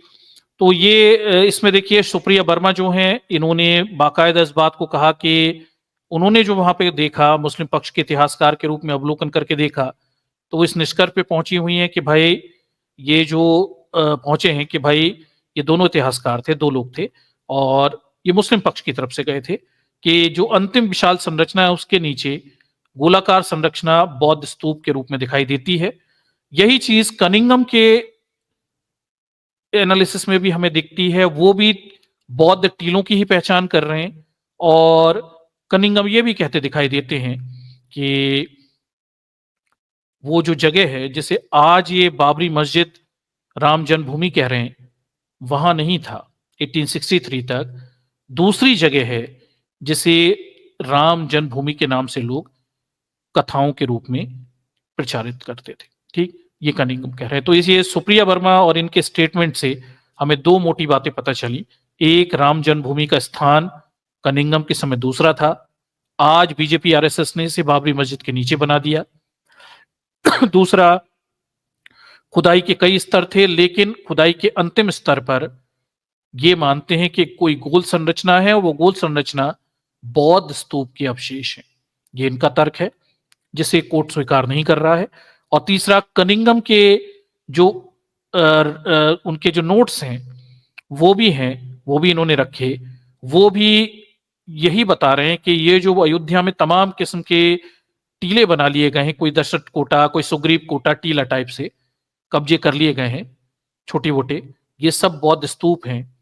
और इन्हीं स्तूपों के ऊपर इन्होंने अपनी संरचनाएं बनाई हुई है। कुछ खोद लिए गए अंग्रेजों के द्वारा और कुछ रहने नहीं खोज पाए किसी कारणवश, ये दिखता है। चीनी यात्रियों के विशेष भी हमने यहाँ पे देखे। उन्होंने भी बताया कि अयोध्या में 100 से ज्यादा मठ हुआ करते थे, बौद्धों के मतलब विहार हुआ करते थे। इसकी बात वहां पे प्रमाणित होती दिखाई देती है। तो ये एविडेंस है दर्शकों, और ये हम नहीं कह रहे, ये मेन स्ट्रीम क्या बोलते हैं इतिहासकार हैं वही कह रहे हैं। अगर हमारे सम्यक इतिहासकार बोलते तो वो उसे खारिज कर देते हैं, पर ये तो इनके ही ब्राह्मणवादी आप जो भी कह लीजिए, मेन स्ट्रीम के हिस्टोरियंस हैं, वही इस बात को स्वीकार रहे हैं कि कोई बौद्ध स्तूप है जिसके ऊपर ये संरचनाएं बनाई गई। अब देखिए दर्शकों, इस पूरे मामले को गफलत में कैसे डाला गया, इस तक हम लेके चलते हैं कि भाई ये जो बौद्ध स्तूप वाली बात है, इसे गायब कैसे किया गया, और वहां पे कोई विष्णु की मूर्ति या विष्णु का शिलालेख मिला है और विष्णु कोई बाली को मार रहा है, उस कहानी को कैसे उछाला गया ताकि ये पूरी कहानी गायब हो जाए। चलिए उस तक और हम पहुंचने की कोशिश करते हैं। तो आपको फिर से दूसरे प्रेजेंटेशन की तरफ में लेके चलता हूं, वो क्या कह रहा है या वो हमारे पास क्या जानकारियां उससे पता चलती। चलिए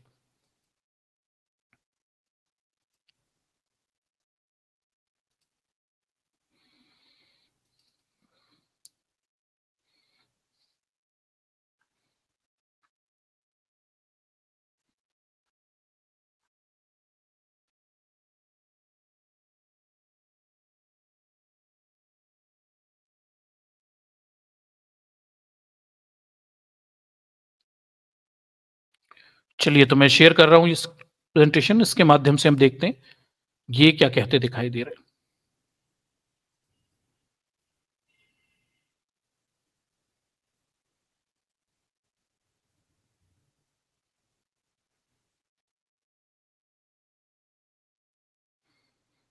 चलिए ये देखिए, चलिए तो ये मैंने शेयर कर दिया है। देखिए क्या स्थिति है, देखिए थोड़ा हम पहुंचते हैं उस कहानी तक, फिर देखिए कि देखिए बीबी लाल ने अयोध्या पर विवादास्पद रुख अपनाया और 1977 में लिखते हुए लाल ने आधिकारिक एएसआई जनरल में कहा कि खोज में कोई विशेष रुचि रहित थी। 1990 में रिटायरमेंट के बाद ये आरएसएस से जुड़ गए, ये कहानी तो मैं आपको बता चुका हूं। ठीक है,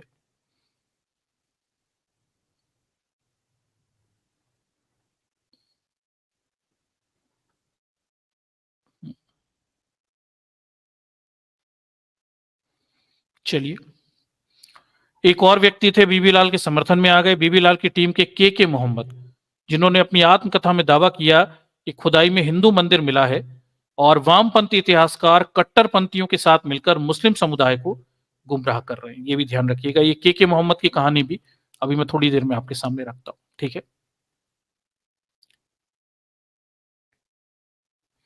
आगे देखिए 1992 में 8 प्रतिष्ठित पुरातत्वविद, देखिए जिसमें एएसआई पूर्व निदेशक वाई डी शर्मा, एम के श्रीवास्तव, निष्कर्ष का मूल्यांकन और जांच करने के लिए रामकोटा पहाड़ी गए। इन निष्कर्षों में धार्मिक मूर्ति और विष्णु की मूर्ति शामिल थी। उन्होंने कहा कि विवादास्पद ढांचे की अंतरिम सीमा कम से कम एक तरफ पहले से मौजूद ढांचे पर टिकी हुई है, शायद उससे पहले मंदिर से संबंधित रही होगी। ये सब बातें बता रहे हैं। आगे देखिए, एक मिनट रुकिए। देखिए 1992 में विष्णु हरि शिलालेख, दर्शकों ये जो पूरा आधार है इसे उछाला जाएगा और ये बताया जाएगा कि कोई विष्णु हरि शिलालेख मिला हुआ है। इस पर सहमत ये इतिहासकार देने की कोशिश कर रहे हैं। इस शिलालेख की और सच्चाई क्या है इसे देख लेते हैं, क्योंकि ये मेन स्ट्रीम मीडिया इससे बड़े प्रमाण के तौर पर दिखाता है कि देखिए हिंदू धर्म से संबंधित कुछ तो मिला है मस्जिद की खुदाई में। आगे देखिए 1992 में बाबरी मस्जिद के विध्वंस के दौरान पत्थर के 3 शिलालेख मिले। सबसे महत्वपूर्ण विष्णु हरि शिलालेख था। ठीक है, 20 पंक्तियों के साथ खुदा हुआ था, जो अस्थायी तौर पर सीए का बताया जा रहा है, 1140 का। शिलालेख में उल्लेखित किया गया है कि मंदिर बाली के हत्यारे और 10 सिरों वाले विष्णु को समर्पित था। शिलालेख नागरी लिपि में लिखा गया, जो 11वीं-12वीं शताब्दी की एक संस्कृत लिपि। इसकी जांच विश्व स्तरीय पुरातत्व शास्त्रियों, संस्कृत विद्वानों के द्वारा की गई थी। एपिग्राफिक सोसाइटी ऑफ इंडिया के अध्यक्ष, पुरालेख और मुद्रा शास्त्री के विशेषज्ञ अजय मित्र शास्त्री ने विष्णु हरि शिलालेख की जांच की और कहा। अब देखिए क्या स्थिति है। एपिग्राफी ऑफ इंडिया के अध्यक्ष क्या कह रहे हैं। शिलालेख गद्य में एक छोटे से हिस्से के छोड़कर उच्च प्रभाव वाले संस्कृत पद्य में बना है और 11वीं शताब्दी ईस्वी की पवित्र शास्त्रीय नागरी लिपि में उत्कीर्ण है। जाहिर तौर पर इसे मंदिर की दीवार पर लगाया गया था, जिसके निर्माण का विवरण इस बार अंकित लेख में दर्ज है। उदाहरण के लिए शिलालेख की पंक्ति 15 में हमें स्पष्ट रूप से बताती है कि विष्णु हरि एक सुंदर मंदिर पत्थर के ढेर से बनाया गया था और सुनहरे शिख का सुशोभित था, जो कि अन्य मंदिरों से अद्वितीय था। ठीक, इस मंदिर के निर्माण से पहले के राजाओं ने करवाया था। अद्भुत मंदिर, ये सब तारामंडल वगैरह एक कहानी बताई गई। अयोध्या में बनाया गया। 19 पंक्ति भगवान विष्णु को राजा बलि के अवतार और 10 सिर वाले व्यक्ति के नष्ट करने के रूप में वर्णित करती। अब ये कहानी से जोड़कर कोशिश की गई कि इसे किसी तरह से विष्णु और राम से जोड़ने। इन आरोपों के बाद विष्णु हरि शिलालेख विष्णु को समर्पित एक शिलालेख से मेल खाता है, जो 1980 दशक में लखनऊ राज संग्रहालय से गायब था। संग्रहालय के निदेशक जितेंद्र कुमार ने कहा कि शिलालेख संग्रहालय से कभी गायब नहीं हुआ, हालांकि प्रदर्शन पर नहीं था। तो पूरा मामला यह था दर्शकों की, एक कहानी उछाली गई विष्णु हरि शिलालेख की। कहा गया कि शिलालेख में विष्णु बाली को मार रहे हैं और ऐसा वहां से मिला है। जांचें वांचों की भी बात हुई। एपिग्राफिक ऑफ इंडिया की तरफ से भी कहते हैं इसकी जांच की गई। फिर बाद में उठी कि है कहां पे 1980 के दशक में। उन्होंने कहा लखनऊ संग्रहालय में रखा हुआ है, पर बाद में पता चला वहां से गायब है।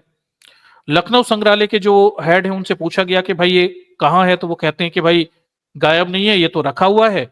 अब आगे देखिए, उन्होंने एक संवाददाता सम्मेलन में संग्रहालय में रखे शिलालेख को सबके देखने के लिए दिखाया। यह विष्णु हरि शिलालेख आकार, रंग और पाठ्य सामग्री में भिन्न था। तो जो संग्रहालय में रखा है विष्णु हरि शिलालेख लखनऊ में, ये जिसकी बात यहां पर रिपोर्ट में की गई है, जिसके आधार पर कहानी गढ़ी गई कि विष्णु का कुछ उल्लेख मिल गया, परेशानी यह है कि ये गायब बताया गया। जब इस पर आरोप लगे तो लखनऊ की तरफ से, संग्रहालय की तरफ से एक शिलालेख सामने रखा गया और जब जांच की गई तो ये उस डेटा से मैच नहीं खा रहा, उस तरह के चित्रों से मैच नहीं खा रहा, उस तरह की जानकारी से मैच नहीं खा रहा जैसा रिपोर्ट में दर्ज किया गया। मतलब ये कि किसी किस्म का फर्जी बनाकर बाद में रख दिया होगा। देखिए, विष्णु हरि शिलालेख के आकार, रंग और पाठ्य सामग्री में भिन्न था। ठीक है, तो जो मूल जानकारी थी उससे भिन्न कोई शिलालेख वगैरह यहां पर ये लखनऊ संग्रहालय से निकालकर फिर दिखाया गया, जब आरोप लगे कि ये गायब हो गया। ठीक, तो ये पूरी कहानी है इसकी विष्णु हरि शिलालेख की। इसकी प्रमाणिकता प्रासंगिक नहीं है, इस पर क्वेश्चन है। क्या कोई शिलालेख मिला था जो विष्णु से संबंधित है? मिला था तो छुपा क्यों दिया गया, गायब क्यों कर दिया गया, और जब आरोप लगे तो इसे लेकर क्यों आए, और जो मिल रहा है वो मैच क्यों नहीं किया ओरिजिनल वर्जन से जिसकी बात आप रिपोर्ट में कर रहे हो? ठीक है, तो इससे भी ध्यान रखिएगा, ये भी अपने आप में डाउटफुल है कि ऐसा कोई शिलालेख कभी उस मंदिर के नीचे से मिला भी था, जिसकी कहानियां ये तमाम सारे इतिहासकार गा गा कर बताते हैं, लेकिन डाउट है इसको लेकर, क्योंकि जो निकाल कर दिखाया ओरिजिनली वो उस चीज से मैच नहीं कर रहा जिसका रेफरेंस और उल्लेख आप विष्णु हरि शिलालेख के रूप में रिपोर्ट में दर्ज कर रहे हो। इसे थोड़ा ध्यान रखिएगा। ठीक, ये इस पर क्वेश्चन है, इस पर डाउट है कि जो लखनऊ संग्रहालय में विष्णु हरि शिलालेख निकाल कर दिखाया वो वैसा का ही वैसा है जैसा उल्लेख बाबरी मस्जिद से नीचे खुदाई में मिले हुए शिलालेख के आधार पर किया गया। ठीक, इस पर हमेशा डाउट बने हुए।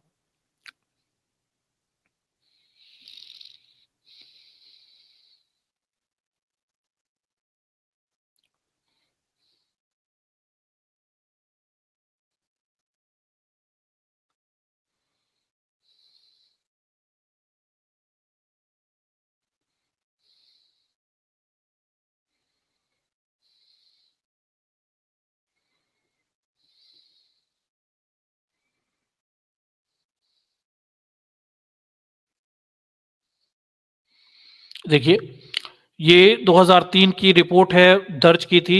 उसमें 1000 ईसा पूर्व के देखिए कई सारे प्रमाण या मौर्य काल के कुछ प्रमाण वगैरह मिले हैं, शुंग काल के भी प्रमाण मिले हैं, कुषाण काल के भी मिले, और यहाँ कहीं कोई ब्राह्मण काल था ही नहीं, या ना कोई ब्राह्मणों से संबंधित उस समय कुछ था। आगे देखते हैं। हाँ देखिए, पशु अवशेष वाला मामला क्या है, इसे और थोड़ा देख लेते हैं। पहले की खुदाई में जानवरों की हड्डियां, यहां तक कि मानव अवशेष भी मिले थे। इरफान हबीब जैसे इतिहासकारों ने कहा कि इस अवधि के दौरान क्षेत्र में मुस्लिम निवास था। पहले की खुदाई में जानवरों की हड्डियां, यहां तक कि मानव अवशेष भी मिले थे, जो यदि वह स्थान वास्तव में मंदिर होता तो वहां नहीं हो सकते थे। ये तर्क दे रहे थे कि जानवरों की हड्डियों की मौजूदगी का मतलब है कि एक आवासीय क्षेत्र था, ना कोई मंदिर जहां मांसाहारी समुदाय रहता था। और ये उस मुस्लिम आवास में 1528 या उसके बाद मस्जिद बनाई गई होगी। एएसआई की रिपोर्ट में हड्डियों का जिक्र है, लेकिन ये नहीं बताया गया कि वे आई कहां से। ठीक है, तो उस मंदिर के नीचे से मस्जिद की खुदाई में मानव अवशेष हड्डियां मिली हुई हैं। 69 अलग अलग दावे हैं, 70 करीब ऐसे ऐसे दावे हैं, पर ना तो उनकी कोई परीक्षण करवाए गए, वो किस किस तरह के लोगों की हैं, कितनी प्राचीन है, ना उसमें रुचि दिखाई गई, किस काल की हैं, कौन जाने किस काल की। ठीक, ये मुश्किल है।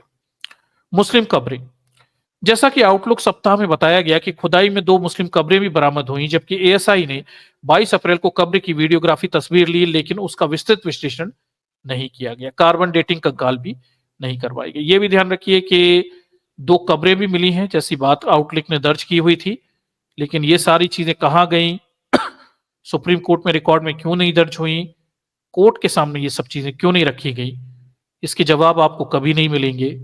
बौद्ध स्तूप के जैसी कोई गोलाकार चीज नीचे मिली थी 2003 के अनुमान, ये चीज कोर्ट में क्यों नहीं रखी गई, इसके भी कोई प्रमाण नहीं मिलेंगे। अलेक्जेंडर कनिंगम ने जो कहा था वो अलग जगह पर राम जन्म स्थान है, ये बात कोर्ट में क्यों नहीं रखी गई।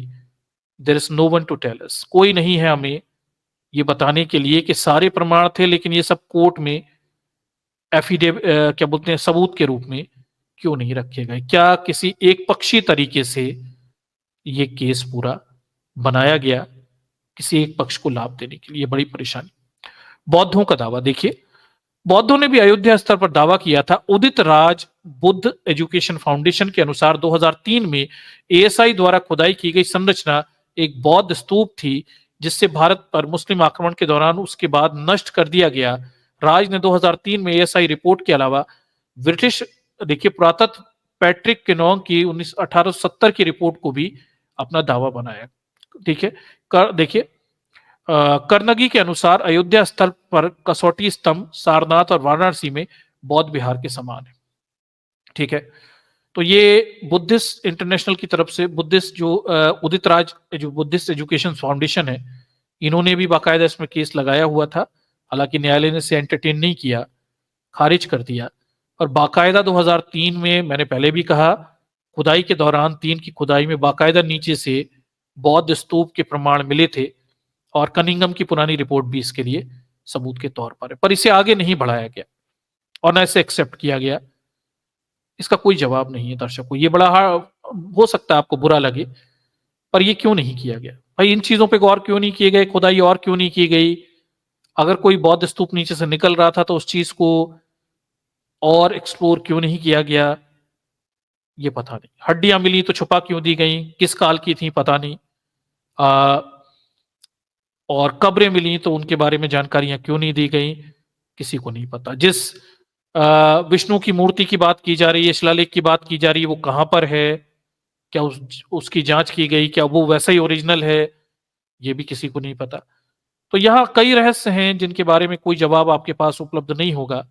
कारण सिर्फ एक है कि इस पूरे मामले को गफलत पैदा करनी थी, ताकि उस पर ये अपनी राजनीतिक रोटियां सीख सकें। कुल मिलाकर आप देखिए कितनी बेईमानी से की गई ये जांच है। हर स्तर पे, जांच के प्रत्येक स्तर पे ये पता चल रहा है कि ये जो बाबरी मस्जिद की साइट है, ये प्राचीन काल में कोई बुद्धिस्ट साइट थी। हर स्तर पे पता चल रहा है, लेकिन किसी भी स्तर पे इस चीज को एडमिट नहीं किया जा रहा। अगर आप पूरे इस ब्राह्मणवादी व्यवस्था को देखें दर्शकों, तो ना तो नौकरशाही, ना ही आपका आर्कोलॉजिकल डिपार्टमेंट, ना ही न्यायालय इस बात को एक्सेप्ट ही करने तैयार नहीं है कि ये कहीं ना कहीं बुद्धिस्ट साइट कभी थी, जबकि अंग्रेज कर रहे थे। लेकिन ये एक्सेप्ट करने को तैयार नहीं है। ठीक, क्योंकि ये एक्सेप्ट करते ही मामला बदल जाएगा। अभी आप ये दावा कर रहे हो कि मुसलमानों ने मंदिर गिराए, जिस दिन आप ये एक्सेप्ट कर लोगे कि बौद्धों के स्तूपों पर, बिहारों पर हिंदुओं ने कब्जे किए, उस दिन मामला बदल जाएगा। उस दिन आप आक्रांता, शोषणकर्ता हो जाओगे बजाय पीड़ित के। ठीक, इसे अच्छे से समझिए। तो ये बड़ा हार्ड फीलिंग है, बहुत बुरा भी, पर इतनी बेईमानी से पूरा केस लड़ा गया, रचा गया और लोगों के सामने इसे रखा गया, इसमें किसी किस्म की स्थितियां दिखाई नहीं देती। अब दर्शकों, ये मामला अभी ही नहीं खत्म हुआ कि इतने पे 2003 में सेटल कर दिया गया। अब बारी आई राम मंदिर बनाने की और समतलीकरण की। देखिए अब क्या मिलता है समतलीकरण के दौरान, चलिए इसे और देखते हैं हम। अभी पूरा मामला नहीं है, अभी तो समतलीकरण करेंगे, फिर से बुद्ध और बुद्धिस्ट साइट्स या बुद्धिस्ट चीजें बाहर निकलकर आ जाएगी। अब देखिए क्या है, देखिए क्या है। तो ये बीबीसी ने रिपोर्ट छापी हुई थी और बीबीसी क्या कह रहा है, देखिए। ये देखिए 2020 में ये रिपोर्ट छपी है। अयोध्या राम मंदिर समतलीकरण के दौरान मिले अवशेषों पर उठे सवाल, ये बीबीसी कह रहा है। अपडेट किया है इसने 23 मई 2020 को, सवाल उठ गए। ठीक, तो समतलीकरण करने के दौरान भी इन्हें कई चीजें मिली जिस पर सवाल उठने शुरू हो गए। क्या चीजें मिली ये मैं आपको सामने बता देता हूं। ये देखिए, एक ये चित्र देखिए। ठीक, ये एक चित्र मिला हुआ है, देखिए इसे देखिए। ये किसी किस्म का पिलर अवशेष है, ये मिला हुआ है, इसे देखिए। ठीक, आगे देखिए।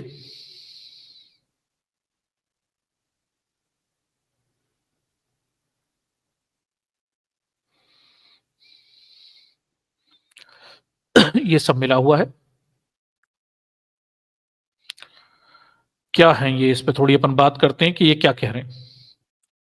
ट्रस्ट की ओर से जारी किए गए बयान में समतलीकरण के दौरान काफी संख्या में पुरातात्विक अवशेष, देवी देवताओं की खंडित मूर्तियां, पुष्प कलश, देखिए अम्लक कलाकृतियां मिली हैं। ट्रस्ट के सचिव चंपत राय ने मीडिया को बताया कि 7 ब्लैक टच स्टोन के स्तंभ, 6 रेसिडेंस स्टोन के स्तंभ, 5 फुट के नक्काशीनुमा शिवलिंग, ये शिवलिंग कह रहे हैं, असली में बुद्धिस्ट पिलर होते हैं, मेहराब पत्थर आदि बरामद हुए हैं, ये बात कह रहे हैं। ठीक है, आगे देखिए। इसे ये शिवलिंग कह रहे हैं, देखिए ये शिवलिंग है दर्शक। ठीक, थोड़ा ध्यान दीजिए इसे। आगे क्या है, ट्रस्ट की ओर से वहां तक जाने के लिए बने गैलरी रूम में रास्ते को एंगल इत्यादि हटाकर साफ सफाई की जा रही है। मंदिर के निर्माण प्रक्रिया आगे बढ़े। चंपत राय ने बताया संपत्तिकरण के दौरान में 3 जेसीबी, 2 क्रेन, ये सब लगाकर कोरोना को ध्यान में रखते हुए, सब चीजें दर्शकों बाद में इन्होंने छुपा दी और आज तक किसी को नहीं पता कि ये सारी चीजें कहाँ गई जो समतलीकरण के दौरान मिली हुई थी। ये एक और देखिए चित्र, देखिए इसे शिवलिंग कह देते हैं ये लोग, थोड़ा ध्यान दीजिए इसे। ठीक, ये देखिए, ये देखिए।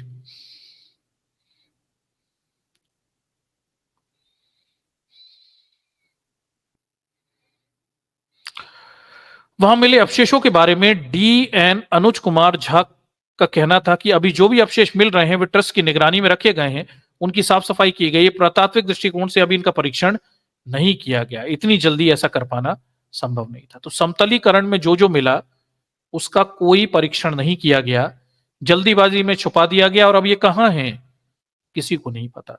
ठीक, और ये विवाद क्यों है ये भी मैं आपको बता देता हूं। ठीक है,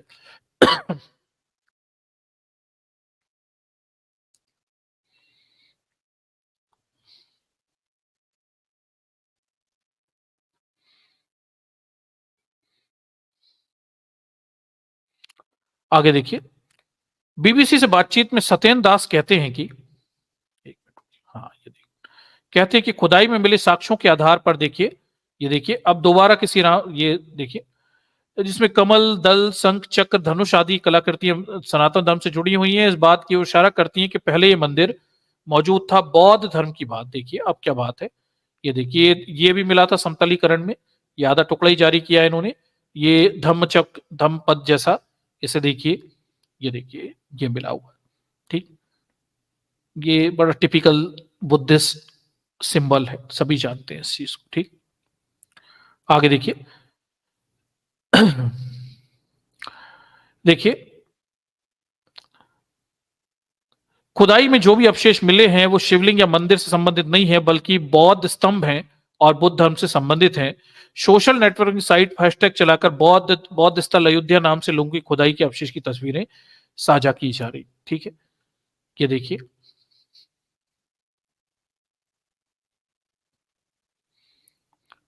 तो दर्शकों ये समतलीकरण कर रहे थे तब भी ये चीजें मिली। अगर अब इन्हें ध्यान से देखेंगे तो ये बाकायदा बुद्धिस्ट आर्किटेक्चर है, सब जानते हैं। कौन से काल का है बताने की जरूरत नहीं है। ये अब कहाँ गया, वेयर इट इज, किसी को नहीं पता।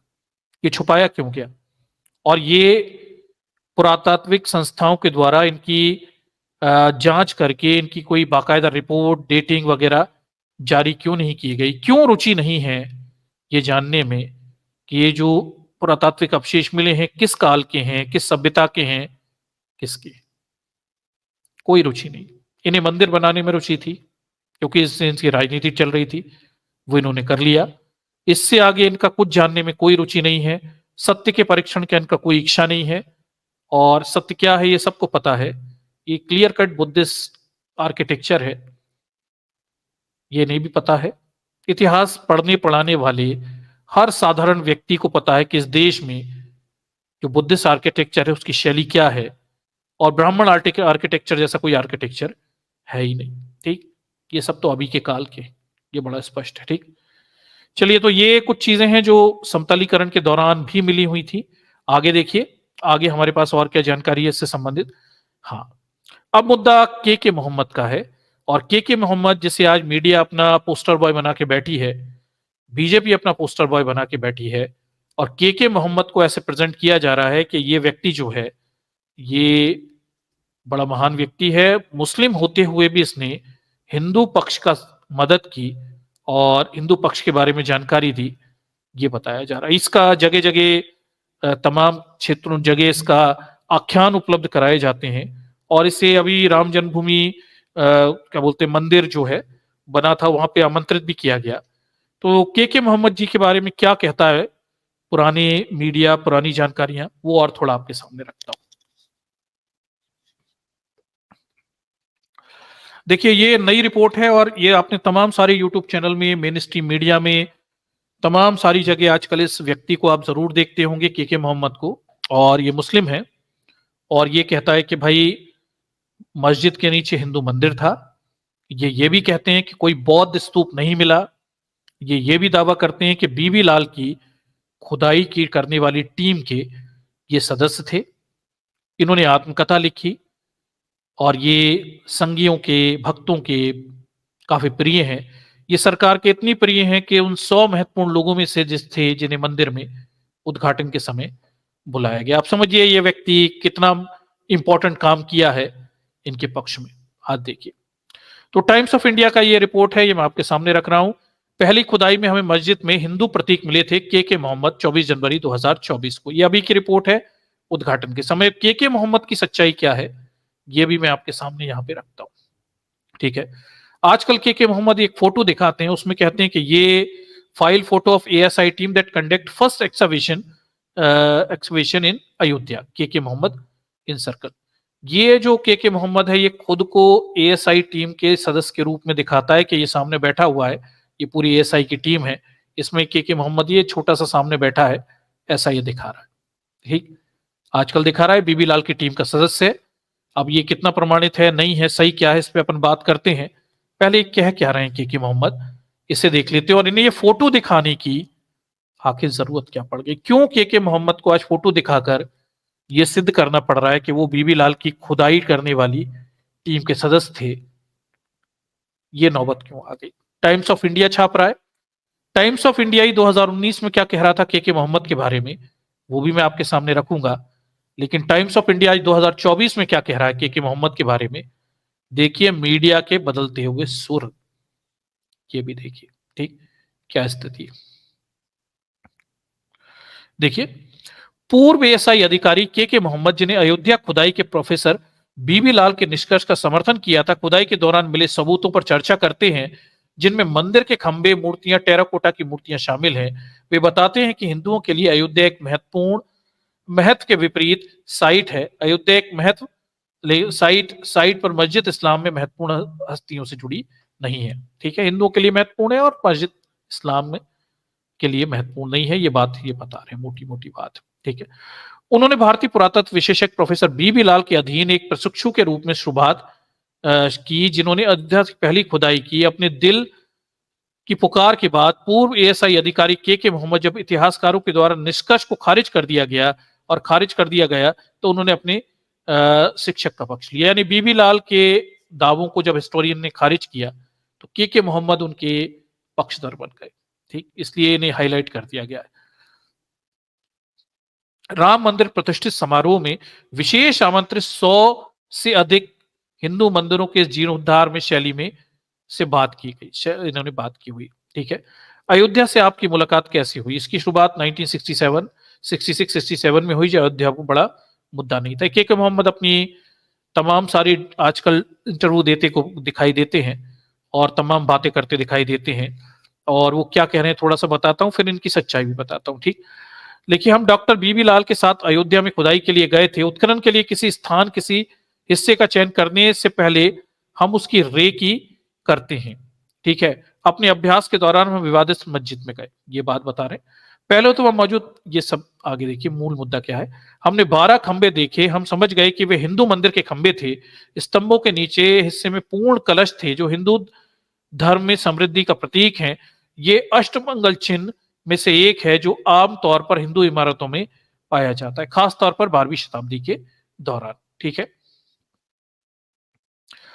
वह पहला सबूत था जिसे प्रोफेसर लाल ने पश्चिम दक्षिणी हिस्सों में खुदाई में की जहां हिंदू मंदिरों के विशेष वाली अधिक मूर्तियां मिली। कुछ को विरूपित कर दिया गया था, लेकिन हिंदू विशेषताएं काफी स्पष्ट थी। वह दूसरा सबूत था। तीसरा प्रमाण टेराकोटा की मूर्तियां थी, जो केवल मंदिर में ही होंगी। इन तथ्यों के आधार पर डॉक्टर लाल ने निष्कर्ष निकाला कि मस्जिद के नीचे मंदिर हो सकता है। ठीक है, पुरातत्व में काल निर्धारण की 2 विधियां ये बताई इन्होंने, डेट तय कर दी इन्होंने, कार्बन डेटिंग वगैरह, ये सब बात बता रहे हैं। आगे देखिए, तब मंदिर कोई बड़ा मुद्दा नहीं था, लेकिन इसका कुछ लोग जरूर था। प्रोफेसर लाल ने ये सोचकर अपने काम को उजागर नहीं किया कि इससे लोग भड़क सकते हैं। ठीक है, अच्छा,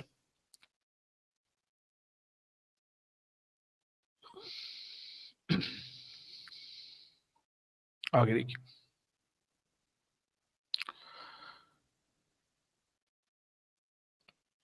आगे देखिए, ये के मोहम्मद कह रहे हैं कि मैं एएसआई मद्रास में उप अधीक्षक पुरातत्व के रूप में कार्य करता था। मैंने प्रोफेसर लाल के बयान को बरकरार रखा और कहा कि उन्होंने सही बात कही है और मैं उनकी टीम का हिस्सा था। मैंने कहा कि मैं एकमात्र मुस्लिम था जिसने खुदाई में भाग लिया। अच्छा, ये सब बातें ये बता रहे हैं। मैंने अयोध्या के करीब से देखा है। रामलला की एक झलक पाने के लिए सैकड़ों हजारों लोग स्थल पर आ जाते हैं। एक दशक के रूप में भी समझ सकता था, लेकिन हिंदुओं के लिए एक दर्दनाक घटना थी। सभी सुझाव दिए गए, रामलला के स्थान पर एक अलग समुदाय पर कब्जा कर लिया गया है। ये सब बातें ये बता रहे। ठीक,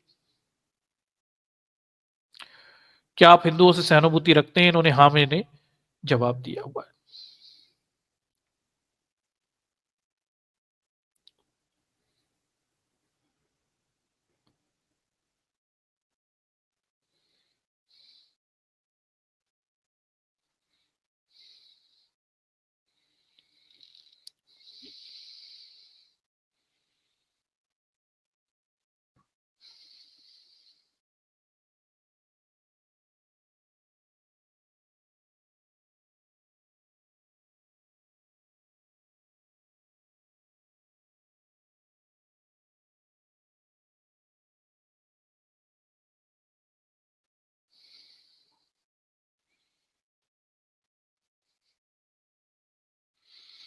चलिए, तो ये बड़ा सा स्टेटमेंट है दर्शकों इनका, के मोहम्मद का, और इनका सार मैंने आपको समझा दिया। ये ज्यादातर चैनलों में जाकर, ज्यादातर मीडिया में जाकर मुद्दा क्या रख रहे हैं, ये रख रहे हैं कि प्रोफेसर लाल का ये जो दावा था, बीबी लाल का, कि मंदिर के नीचे, मस्जिद के नीचे कुछ हिंदू प्रतीक मिले हैं, ये उसके समर्थन में है।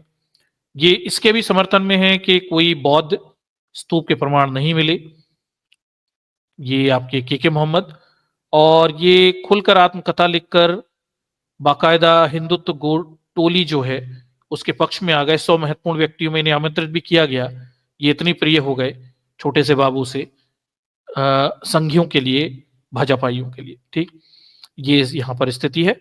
अब परेशानी ये है कि जिस के मोहम्मद को इतना वेटेज दिया जा रहा है, ठीक, किसके द्वारा, ये आपके तमाम मेन स्ट्रीम मीडिया के द्वारा, और अभी मैंने जो आर्टिकल पढ़ा ये भी टाइम्स ऑफ इंडिया का ही आर्टिकल पढ़ा, लेकिन 2019 में टाइम्स ऑफ इंडिया के मोहम्मद के बारे में कुछ और कह रहा है। क्या कह रहा है, चलिए वो और मैं आपको दिखाता हूं। उसे देखिए, मीडिया के दोहरे चरित्र भी पता चलेंगे और कैसे आज मीडिया झूठ बोलता है, क्या तब झूठ बोलता था, ये आप मूल्यांकन खुद ही करिएगा। मेरा काम तो आपके सामने पक्षों को प्रस्तुत करना है, क्या स्थितियां हैं, इसी और मैं बताता हूं। ठीक, चलिए ठीक है, ये मैंने आपके सामने रख दिया है।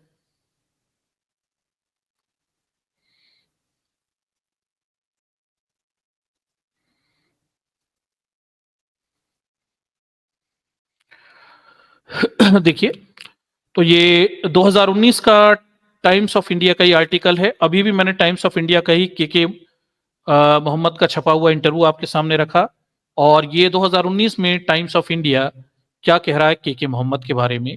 जो के मोहम्मद आज संघियों के, भाजपाइयों के बड़े तारे और प्रिय बन गए हैं, इनके बारे में क्या कहता हुआ दिखाई दे रहा है। ये देखिए, ये देखिए, ये थोड़ा सा पढ़िए। तो टाइम्स ऑफ इंडिया 12 अक्टूबर 2019 को ये लिख रहा है कि ये जो के मोहम्मद हैं, के मोहम्मद कभी भी बीबी लाल की अयोध्या खुदाई टीम का हिस्सा नहीं थे, एएमयू के प्रोफेसर ने दावा किया। टाइम्स ऑफ इंडिया ने ही 2019 में ये आर्टिकल छापा था कि अलीगढ़ मुस्लिम यूनिवर्सिटी के प्रोफेसर ने दावा किया है कि बीबी लाल की खुदाई टीम का हिस्सा कभी के मोहम्मद नहीं थे।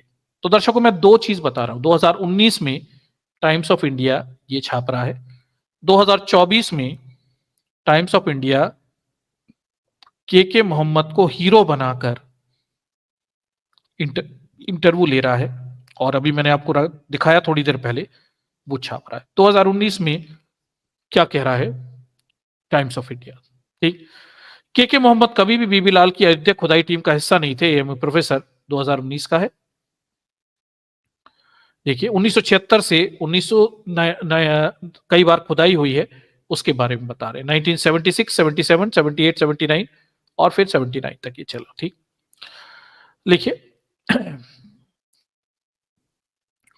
निम्नलिखित पत्र टीओआई टाइम्स ऑफ इंडिया को अलीगढ़ मुस्लिम विश्वविद्यालय के इतिहास विभाग के अध्यक्ष प्रोफेसर सैयद अली रिजवी के द्वारा एक साक्षात्कार के जवाब में भेजा गया। इसमें कोई संदेह नहीं है कि बाबरी मस्जिद के नीचे भगवान, ये सब बातें यहाँ पे लिखी हुई हैं। के मोहम्मद का दावा है कि उन्होंने बीबी लाल के द्वारा अयोध्या में की गई खुदाई में भाग लिया। आगे देखिए, उन्होंने ये भी कहा कि वह उस टीम का एकमात्र मुस्लिम सदस्य थे जिसने अयोध्या में बीबी लाल के नेतृत्व में खुदाई की थी। ठीक है, ये देखिए, तो ये सच तो ये है कि वे कभी भी बीबी लाल की उत्खनन टीम का हिस्सा नहीं थे। मुझ पर विश्वास ना हो तो बीबी लाल के द्वारा स्वयं दायर की गई भारतीय पुरातत्व सर्वेक्षण की वार्षिक रिपोर्ट में प्रकाशित रिपोर्ट की जांच करें, उनका नाम नहीं आता है। ठीक है, और ये कैसे हो सकता है कि खुदाई 1967, 76, 77, 78, 79 में की गई। एएमयू वेबसाइट पर मोहम्मद के द्वारा अपलोड किए गए सीवी के अनुसार मोहम्मद ने 1975 में अपना मास्टर कोर्स पूरा किया।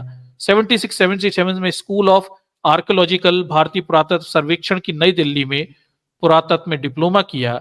ठीक है, 1978 में विभाग में उपलब्ध उनकी व्यक्तिगत फाइल के अनुसार और हाल ही में मेरे द्वारा अध्यक्ष के रूप में देखी गई उनके अनुसंधान सहायक के रूप में नियुक्ति की गया था, जिस पद पर उन्हें 1979 में पुष्टि की गई।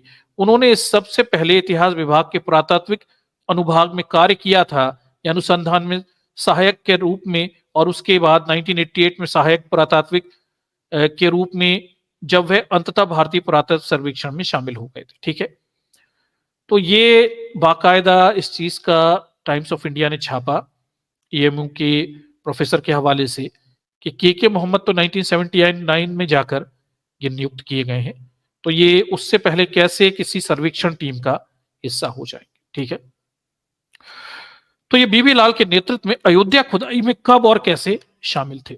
एकमात्र संभावना, अगर वह कभी उस स्थान पर गए जब खुदाई की जा रही थी, तो 2 या 3 दिनों के लिए डिप्लोमा छात्र के रूप में, जैसा कि सामान्य अभ्यास है। ठीक है, यदि कभी तो उन्होंने पुरातत्व संस्थान के डिप्लोमा कार्यक्रम के हिस्से के रूप में उनके शिक्षक के द्वारा साइट विजिट पर ले जाया गया, तो इस प्रकार वे कभी भी बीबी लाल के नेतृत्व में अयोध्या की खुदाई करने वाली टीम का हिस्सा नहीं थे, कभी नहीं ले जाया गया उन्हें। ठीक, ये भी ध्यान रखिए। टीम के एकमात्र मुस्लिम सदस्य होने की तो बात ही क्या करें। अगर वे इस मामले में सच बोल रहे हैं तो शायद वे अपनी सीवी में यह सच नहीं बोल रहे कि वे दिल्ली में डिप्लोमा कर रहे थे, अलीगढ़ में उनका फाइल लेकिन 1978 के बाद उनकी निरंतर उपस्थिति की गवाही दे रही। यह भी तथ्यात्मक रूप से गलत है कि बीबी लाल ने अपनी खुदाई के दौरान स्तंभ या स्तंभ आधार की खोज की। देखिए, एएसआई के सभी रिपोर्ट में इस पहलू पर चुप्पी है, एक शब्द भी नहीं। तो यह भी बात फैक्चुअली गलत है। बीबी लाल ने वो रिपोर्ट कभी नहीं दी जिसमें स्तंभ आधार खोजेगा। ये तो अपनी तरफ से बाद में आरएसएस के पत्र में बीबी लाल कहते हैं, और ये जो के मोहम्मद भी कह रहा है, ये बात भी कभी ऑफिशियली नहीं दी गई कि कोई स्तंभ आधार बीबी लाल ने खोजा था। हाँ, मस्जिद के भीतर नक्काशी वाले काले बेसॉल्ट पत्थर के खंभे थे, लेकिन वे किसी भी संरचना से संबंधित हो सकते हैं, जरूरी नहीं है कि वे यथास्थान हो। ठीक है। मोहम्मद का कहना है कि लाल को कोई बौद्ध अवशेष नहीं मिला, शायद, लेकिन कनिंगम ने इस क्षेत्र में अपनी अन्वेषण के दौरान 2003 में दौरान और बाद में 2003 में अदालत के द्वारा आदेशित एएसआई खुदाई में बौद्ध अवशेष का खुलासा किया है। दर्शकों, ये भी देखिए, के मोहम्मद को खड़े करने के पीछे के उद्देश्यों को देखिए। ठीक है, इस चीज को थोड़ा समझिए कि ये कैसे झूठ रचते हैं। पहले तो के मोहम्मद की बीबी लाल की टीम के सदस्य होने का जो दावा है उसे ये प्रोफेसर खारिज करते हैं, बाकायदा उनकी कैरियर रिपोर्ट देखकर। ठीक है, अब जो खंबे मिले हैं, जिस खंबे की बात कर रहे हैं कि हिंदू चरित्रों के साथ कुछ खंबे वगैरह स्तंभ मिले हैं, कि बीबी लाल भी बाद में आरएसएस के उसमें कहते हैं, और ये के मोहम्मद भी कह रहे हैं। ऑफिशियली ये रिपोर्ट कभी जमा नहीं की गई एएसआई को बीबी लाल के द्वारा, ये भी ध्यान रखिए। तो ये बात वैसे भी गलत हो जाती है। ठीक, अब फिर मोहम्मद का ये कहना कि बीबी लाल को कोई बौद्ध अवशेष नहीं मिले, ये भी ध्यान रखिए। ठीक है, मोहम्मद का कहना कि बीबी लाल को कोई बौद्ध अवशेष में नहीं मिले, शायद, लेकिन कनिंगम ने इस क्षेत्र में अपने अन्वेषण के दौरान और बाद में 2003 में अदालत के द्वारा आदेशित एएसआई खुदाई में बौद्ध अवशेषों का खुलासा हुआ। इसे अच्छे से ध्यान रखिए कि 2003 की खुदाई में भी बाकायदा वहां पे नीचे किसी स्तूप के गोलाकार स्वरूप की बात हुई है, बाकायदा। ठीक, कनिंगडम में भी इस बात को की हुई। ये के मोहम्मद इस बात को अस्वीकार करता है। तो के मोहम्मद की अगर आप पूरी समस्या देखें तो आपको दो मुद्दों पे दिखाई देगी कि इस चरित्र को गढ़ा और खड़ा क्यों किया गया बीजेपी आरएसएस के द्वारा। तो आपको ये समझ में आएगा कि दो चीजें कर रहा है, एक वो बुद्धिस्ट स्क्रिप्चर की बात को दबाना, और दूसरा हिंदू प्रतीक मिले हैं इस बात को उभारना। जब से ये बात उभर कर आई कि वहां नीचे कोई बौद्ध स्तूप का गोला या कुछ मिला हुआ है, तब से इस बात पर ध्यान दिया गया कि अब नई कहानी गढ़ो, और एकदम से बीबी लाल सामने आ जाते हैं। वो कहते दिखाई देते हैं कि भाई देखिए, क्या बोलते हैं, इस बात पर जोर देने लगते हैं, बीबी लाल के स्टेटमेंट पर जोर होने लगता है कि वहां पे कुछ मंदिर, कुछ स्तंभ मिले थे जो हिंदू नक्काशी वाले। ये के मोहम्मद उभर कर सामने आ जाता है, ये भी इस बात की पुष्टि करने लगता है कि वहां पर हिंदू नक्काशी वाली कुछ चीजें और हिंदू कुछ चीजें तत्व मिले हुए थे। ठीक, और ये जो पूरा मामला था कि बुद्धिस्ट स्क्रिप्चर मिले हैं, किसी बौद्ध स्तूप के प्रमाण मिले हैं, ये पर्दे से गायब कर दी गई। इस पूरे खेल को थोड़ा समझिए दर्शकों। यहां पे चरित्रों को कुछ खास उद्देश्य के साथ में खड़ा किया जाता है। तो के मोहम्मद ने यह किया था बीजेपी आरएसएस के लिए, इसीलिए 100 महत्वपूर्ण लोगों में उन्हें आमंत्रित किया गया था मंदिर के उसमें, जैसा कि अभी मैंने बताया टाइम्स ऑफ इंडिया के आपके स्टेटमेंट। ठीक, इसे थोड़ा समझिए, षड्यंत्र देखिए, धार देखिए, खेल देखिए, और इन लोगों की बुद्धि देखिए, तब ये सफल हुए। ये सफलता के लिए कितने कर्म कांड कर रहे हैं। ठीक, इसे ध्यान रखिए। मुझे इसलिए इस बात को लेकर आश्चर्य होता है कि हमारे बहुत सारे साथी आते हैं, बेचारे भोले रहते हैं, उन्हें लगता है बौद्ध साइट है, बौद्ध दावा क्यों नहीं करते। दर्शकों, आप ये देखिए किस स्तर पे षड्यंत्र है। एक एक चीज को दबाने के लिए झूठे चरित्र और व्यक्तियों को खड़ा कर दिया जाता है। ले दे करके मीडिया में हीरो बना दिया जाता है, खबरें गायब कर दी जाती हैं। और इस पूरी षड्यंत्रकारी व्यवस्था से आप ऐसे नहीं लड़ सकते। आपको राजनीतिक शक्ति चाहिए और सामाजिक चेतना भी चाहिए, अपने पक्ष में एक सामाजिक समूह भी चाहिए। ठीक, आगे देखिए। जब 2003 की गर्मियों में बी.आर. मणि के नेतृत्व में एएसआई टीम ने बाबरी मस्जिद के नीचे खाई में एक बौद्ध स्तूप का पर्दाफाश किया था, तो मैं अदालत के द्वारा नियुक्त पर्यवेक्षक के रूप में साइट पर मौजूद था। इसका जिक्र हाई कोर्ट की लखनऊ बेंच को सौंपी गई एएसआई रिपोर्ट में भी शामिल है। ये जो प्रोफेसर हैं इसका दावा करते दिखाई दे रहे हैं। ठीक है, ये प्रोफेसर हैं, ये भी इस बात को सत्यापित कर रहे हैं, ये बता रहे हैं इससे। ठीक, आगे देखिए। मैं साक्षात्कार में अन्य स्पष्ट अशुद्धियों से निपटने नहीं जा रहा हूं। वास्तव में नीचे क्या पाया गया, इसके लिए कृपया जया मेनन और सुप्रिया वर्मा की देखिए ईपीडब्ल्यू निबंध देखिए, कृपया इसमें गूगल करें और ये पढ़ लीजिए। पूरा पूरा ऑनलाइन उपलब्ध है, ये सब बात बता रहे हैं। ठीक है, मोहम्मद कहते हैं, देखिए, इनमें पाया गया कि जमीन के नीचे कोई संरचना थी, विसंगति पाई गई, ये सब मोहम्मद की बातें हैं। कुल मिलाकर दर्शकों बात यह है कि 2019 में ये टाइम्स ऑफ इंडिया ये दावा कर रहा है कि के मोहम्मद बीबी लाल की खुदाई टीम के सदस्य नहीं थे। ठीक है, 2024 में यही टाइम्स ऑफ इंडिया अब हमें ये कह रहा है कि के मोहम्मद बाकायदा खुदाई टीम के सदस्य थे, फोटो भी दिखा रहा है। ठीक, अब आप तय कर लीजिए क्या सच्चाई है, वो आप तय कर लीजिए। और कई स्तर पे बौद्ध स्तूप के दावे यहां पे किए गए, खुदाई के कई स्तरों पे किए गए, विशेषकर 2003 की खुदाई।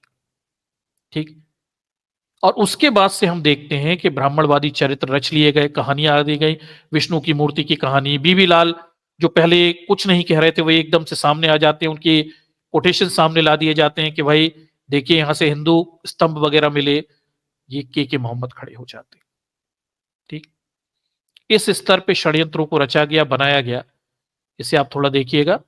ये और बड़ा आर्टिकल है पूरा, इसमें तमाम सारे स्तर पे बात की है। मुझे आपसे संक्षिप्त में बात करनी थी, इसलिए मैंने संक्षिप्त में ये दोनों विरोधाभास आपके सामने रखे ताकि आपको ये समझ में आए कि वो जो के मोहम्मद की कहानी है उसमें काफी झोल है, उतनी सीधी नहीं है जितनी आज मीडिया आपको दिखा रहा है। ठीक, हमारे कुछ साथियों ने आया कि फलाने चैनल पे के मोहम्मद ये कह रहे थे, तो भाई वो के मोहम्मद तो खुद ही शंकाओं में घिरा हुआ व्यक्ति है, उन पर तो खुद ही आरोप था किसी जमाने में कि वो झूठी बात कह रहे हैं। ठीक, तो ये मैंने आपको दोनों पक्ष रख दिए। ठीक, दोनों तरफ से बात रखी और सोर्स भी रखे, और इनका आप सत्यापन खुद भी कर सकते हैं, इसे मैं टेलीग्राम चैनल पे भी डाल दूंगा फाइनली कि ये पूरा मामला है, और आप इन चीजों के सत्यापन खुद करके समझिए कि व्हाट टू लाइज, सच्चाई क्या है, क्या स्थिति छुपी, मोरल ऑफ द स्टोरी क्या है।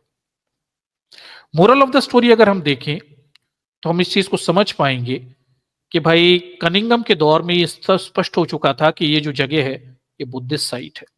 ठीक, ये है, बाकायदा कनिंगम ने टीले भी खोजे थे, उनमें से कुछ टीलों में बौद्ध स्तूप मिले भी थे, ये हो चुका।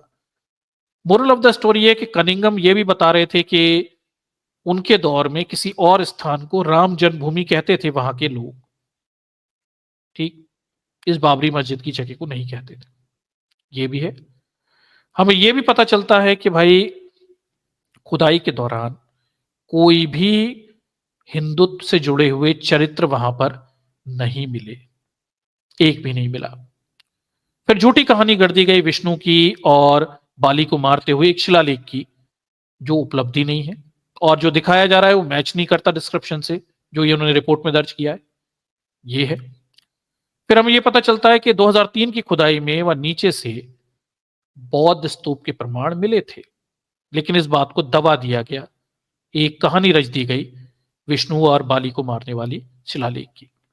ठीक, और फिर बीबी लाल जो किसी जमाने में ये कहते थे कि मस्जिद की खुदाई में कोई रुचिकर तत्व नहीं मिले, वो एकदम से आरएसएस के उसमें जाकर अपना एक स्टेटमेंट दे देते हैं कि वहां से कुछ हिंदू तत्व वाली चीजें मिली हुई थी, जैसे ही बौद्ध स्तूप की बातें उजागर होने लगती। ठीक, खड़ा कर दिया जाता है एक और चरित्र, ये क्या बोलते हैं आपके के मोहम्मद, मुस्लिम कहेगा तो ज्यादा ऑथेंटिफाइड लगेगी बात। और ये के मोहम्मद कह तो ये रहा है कि वहां से हिंदू तत्व वाली चीजें मिली, पर इनडायरेक्टली चुपचाप से ये भी कह देता है कोई बुद्धिस्ट स्तूप वगैरह नहीं मिले। इसे थोड़ा सा ध्यान रखिए, इस खेल को समझिए, क्या षड्यंत्र और किस तरह से बड़े खेल यहाँ पे रचे जाते हैं। ठीक, तो ये इस तरह से है। तो ये पूरा कहानी आपके सामने रखी गई, कई आयामों पे मैंने इस चीज को आपके सामने रखा, मीडिया सोर्सेस से रखा। ये सारी चीजें पब्लिक डोमेन में हैं, नेट पे हैं, ऑनलाइन है। मैंने केवल उन चीजों को संकलित करके छोटे में आपके सामने प्रस्तुत कर दिया। कहानियां बहुत बड़ी बड़ी आर्टिकल्स हैं, किताबें हैं, सब कुछ है। मैंने कोशिश की कि बस पॉइंट टू पॉइंट अपन 4-5 मूल मुद्दों को एड्रेस करें, जिनके आधार पे इनकी ये झूठी कहानी गढ़ी हुई है। ठीक, उन्हें अपन ने एड्रेस किया ताकि आपको समझ में आए कि वास्तव में पूरी ही कहानी झूठी है। क्योंकि मुझे लगा कि हमारे बहुत सारे बहुजन हैं जिन्हें ऐसा लगता है कि शायद मस्जिद के नीचे कुछ हिंदू मंदिर था, कुछ तो था। और इन्होंने वो विष्णु विष्णु की कहानी करके हमारे कई बहुजनों को गुमराह कर दिया, आशंकाएं पैदा कर दी। इसलिए इस चीज का क्लैरिटी होना जरूरी थी कि कुछ भी नहीं था, 1 इंच का भी हिंदुत्व का तत्व ने, ब्राह्मणी तत्व वहां से नहीं मिला। जो मिला वो बौद्ध काल का है, अयोध्या में कुछ जगह जैन काल के प्रमाण है, प्राचीन बौद्ध काल के प्रमाण है। ये बुद्धिस्ट स्क्रिप्चर और आर्किटेक्चर है जो मिल रहा है, हिंदुत्व से इसका कोई लेना देना नहीं है। ठीक, इसे थोड़ा अच्छे से समझिए, बाकायदा एविडेंस है, प्रमाण है, सबूत है। और नहीं तो ये आकर हमें बता दें कि कहां है वो शिलालेख, अभिलेख जिसमें विष्णु बाली को मार रहा है, कौन सी जगह रखा हुआ है, दिखाएं। क्या किसी ने देखा? और देखा तो अब कहां है? और है तो वो मेल क्यों नहीं खा रहा उन चीजों से जो आप रिपोर्ट में बता रहे हो? ये चीज है। ठीक, तो ये पूरा सार था दर्शकों इसका, एग्जीबिशन का, खुदाई का, जो बौद्ध उत्खनन किए गए उसको लेकर तमाम सारे इतिहासकारों के निष्कर्ष जो थे वो मैंने रखे। ज्यादातर निष्कर्ष मैंने मेन स्ट्रीम के इतिहासकारों के ही रखे ताकि उन्हें अकाट्य सबूत के रूप में लिया जाए और कोई उन्हें झुटला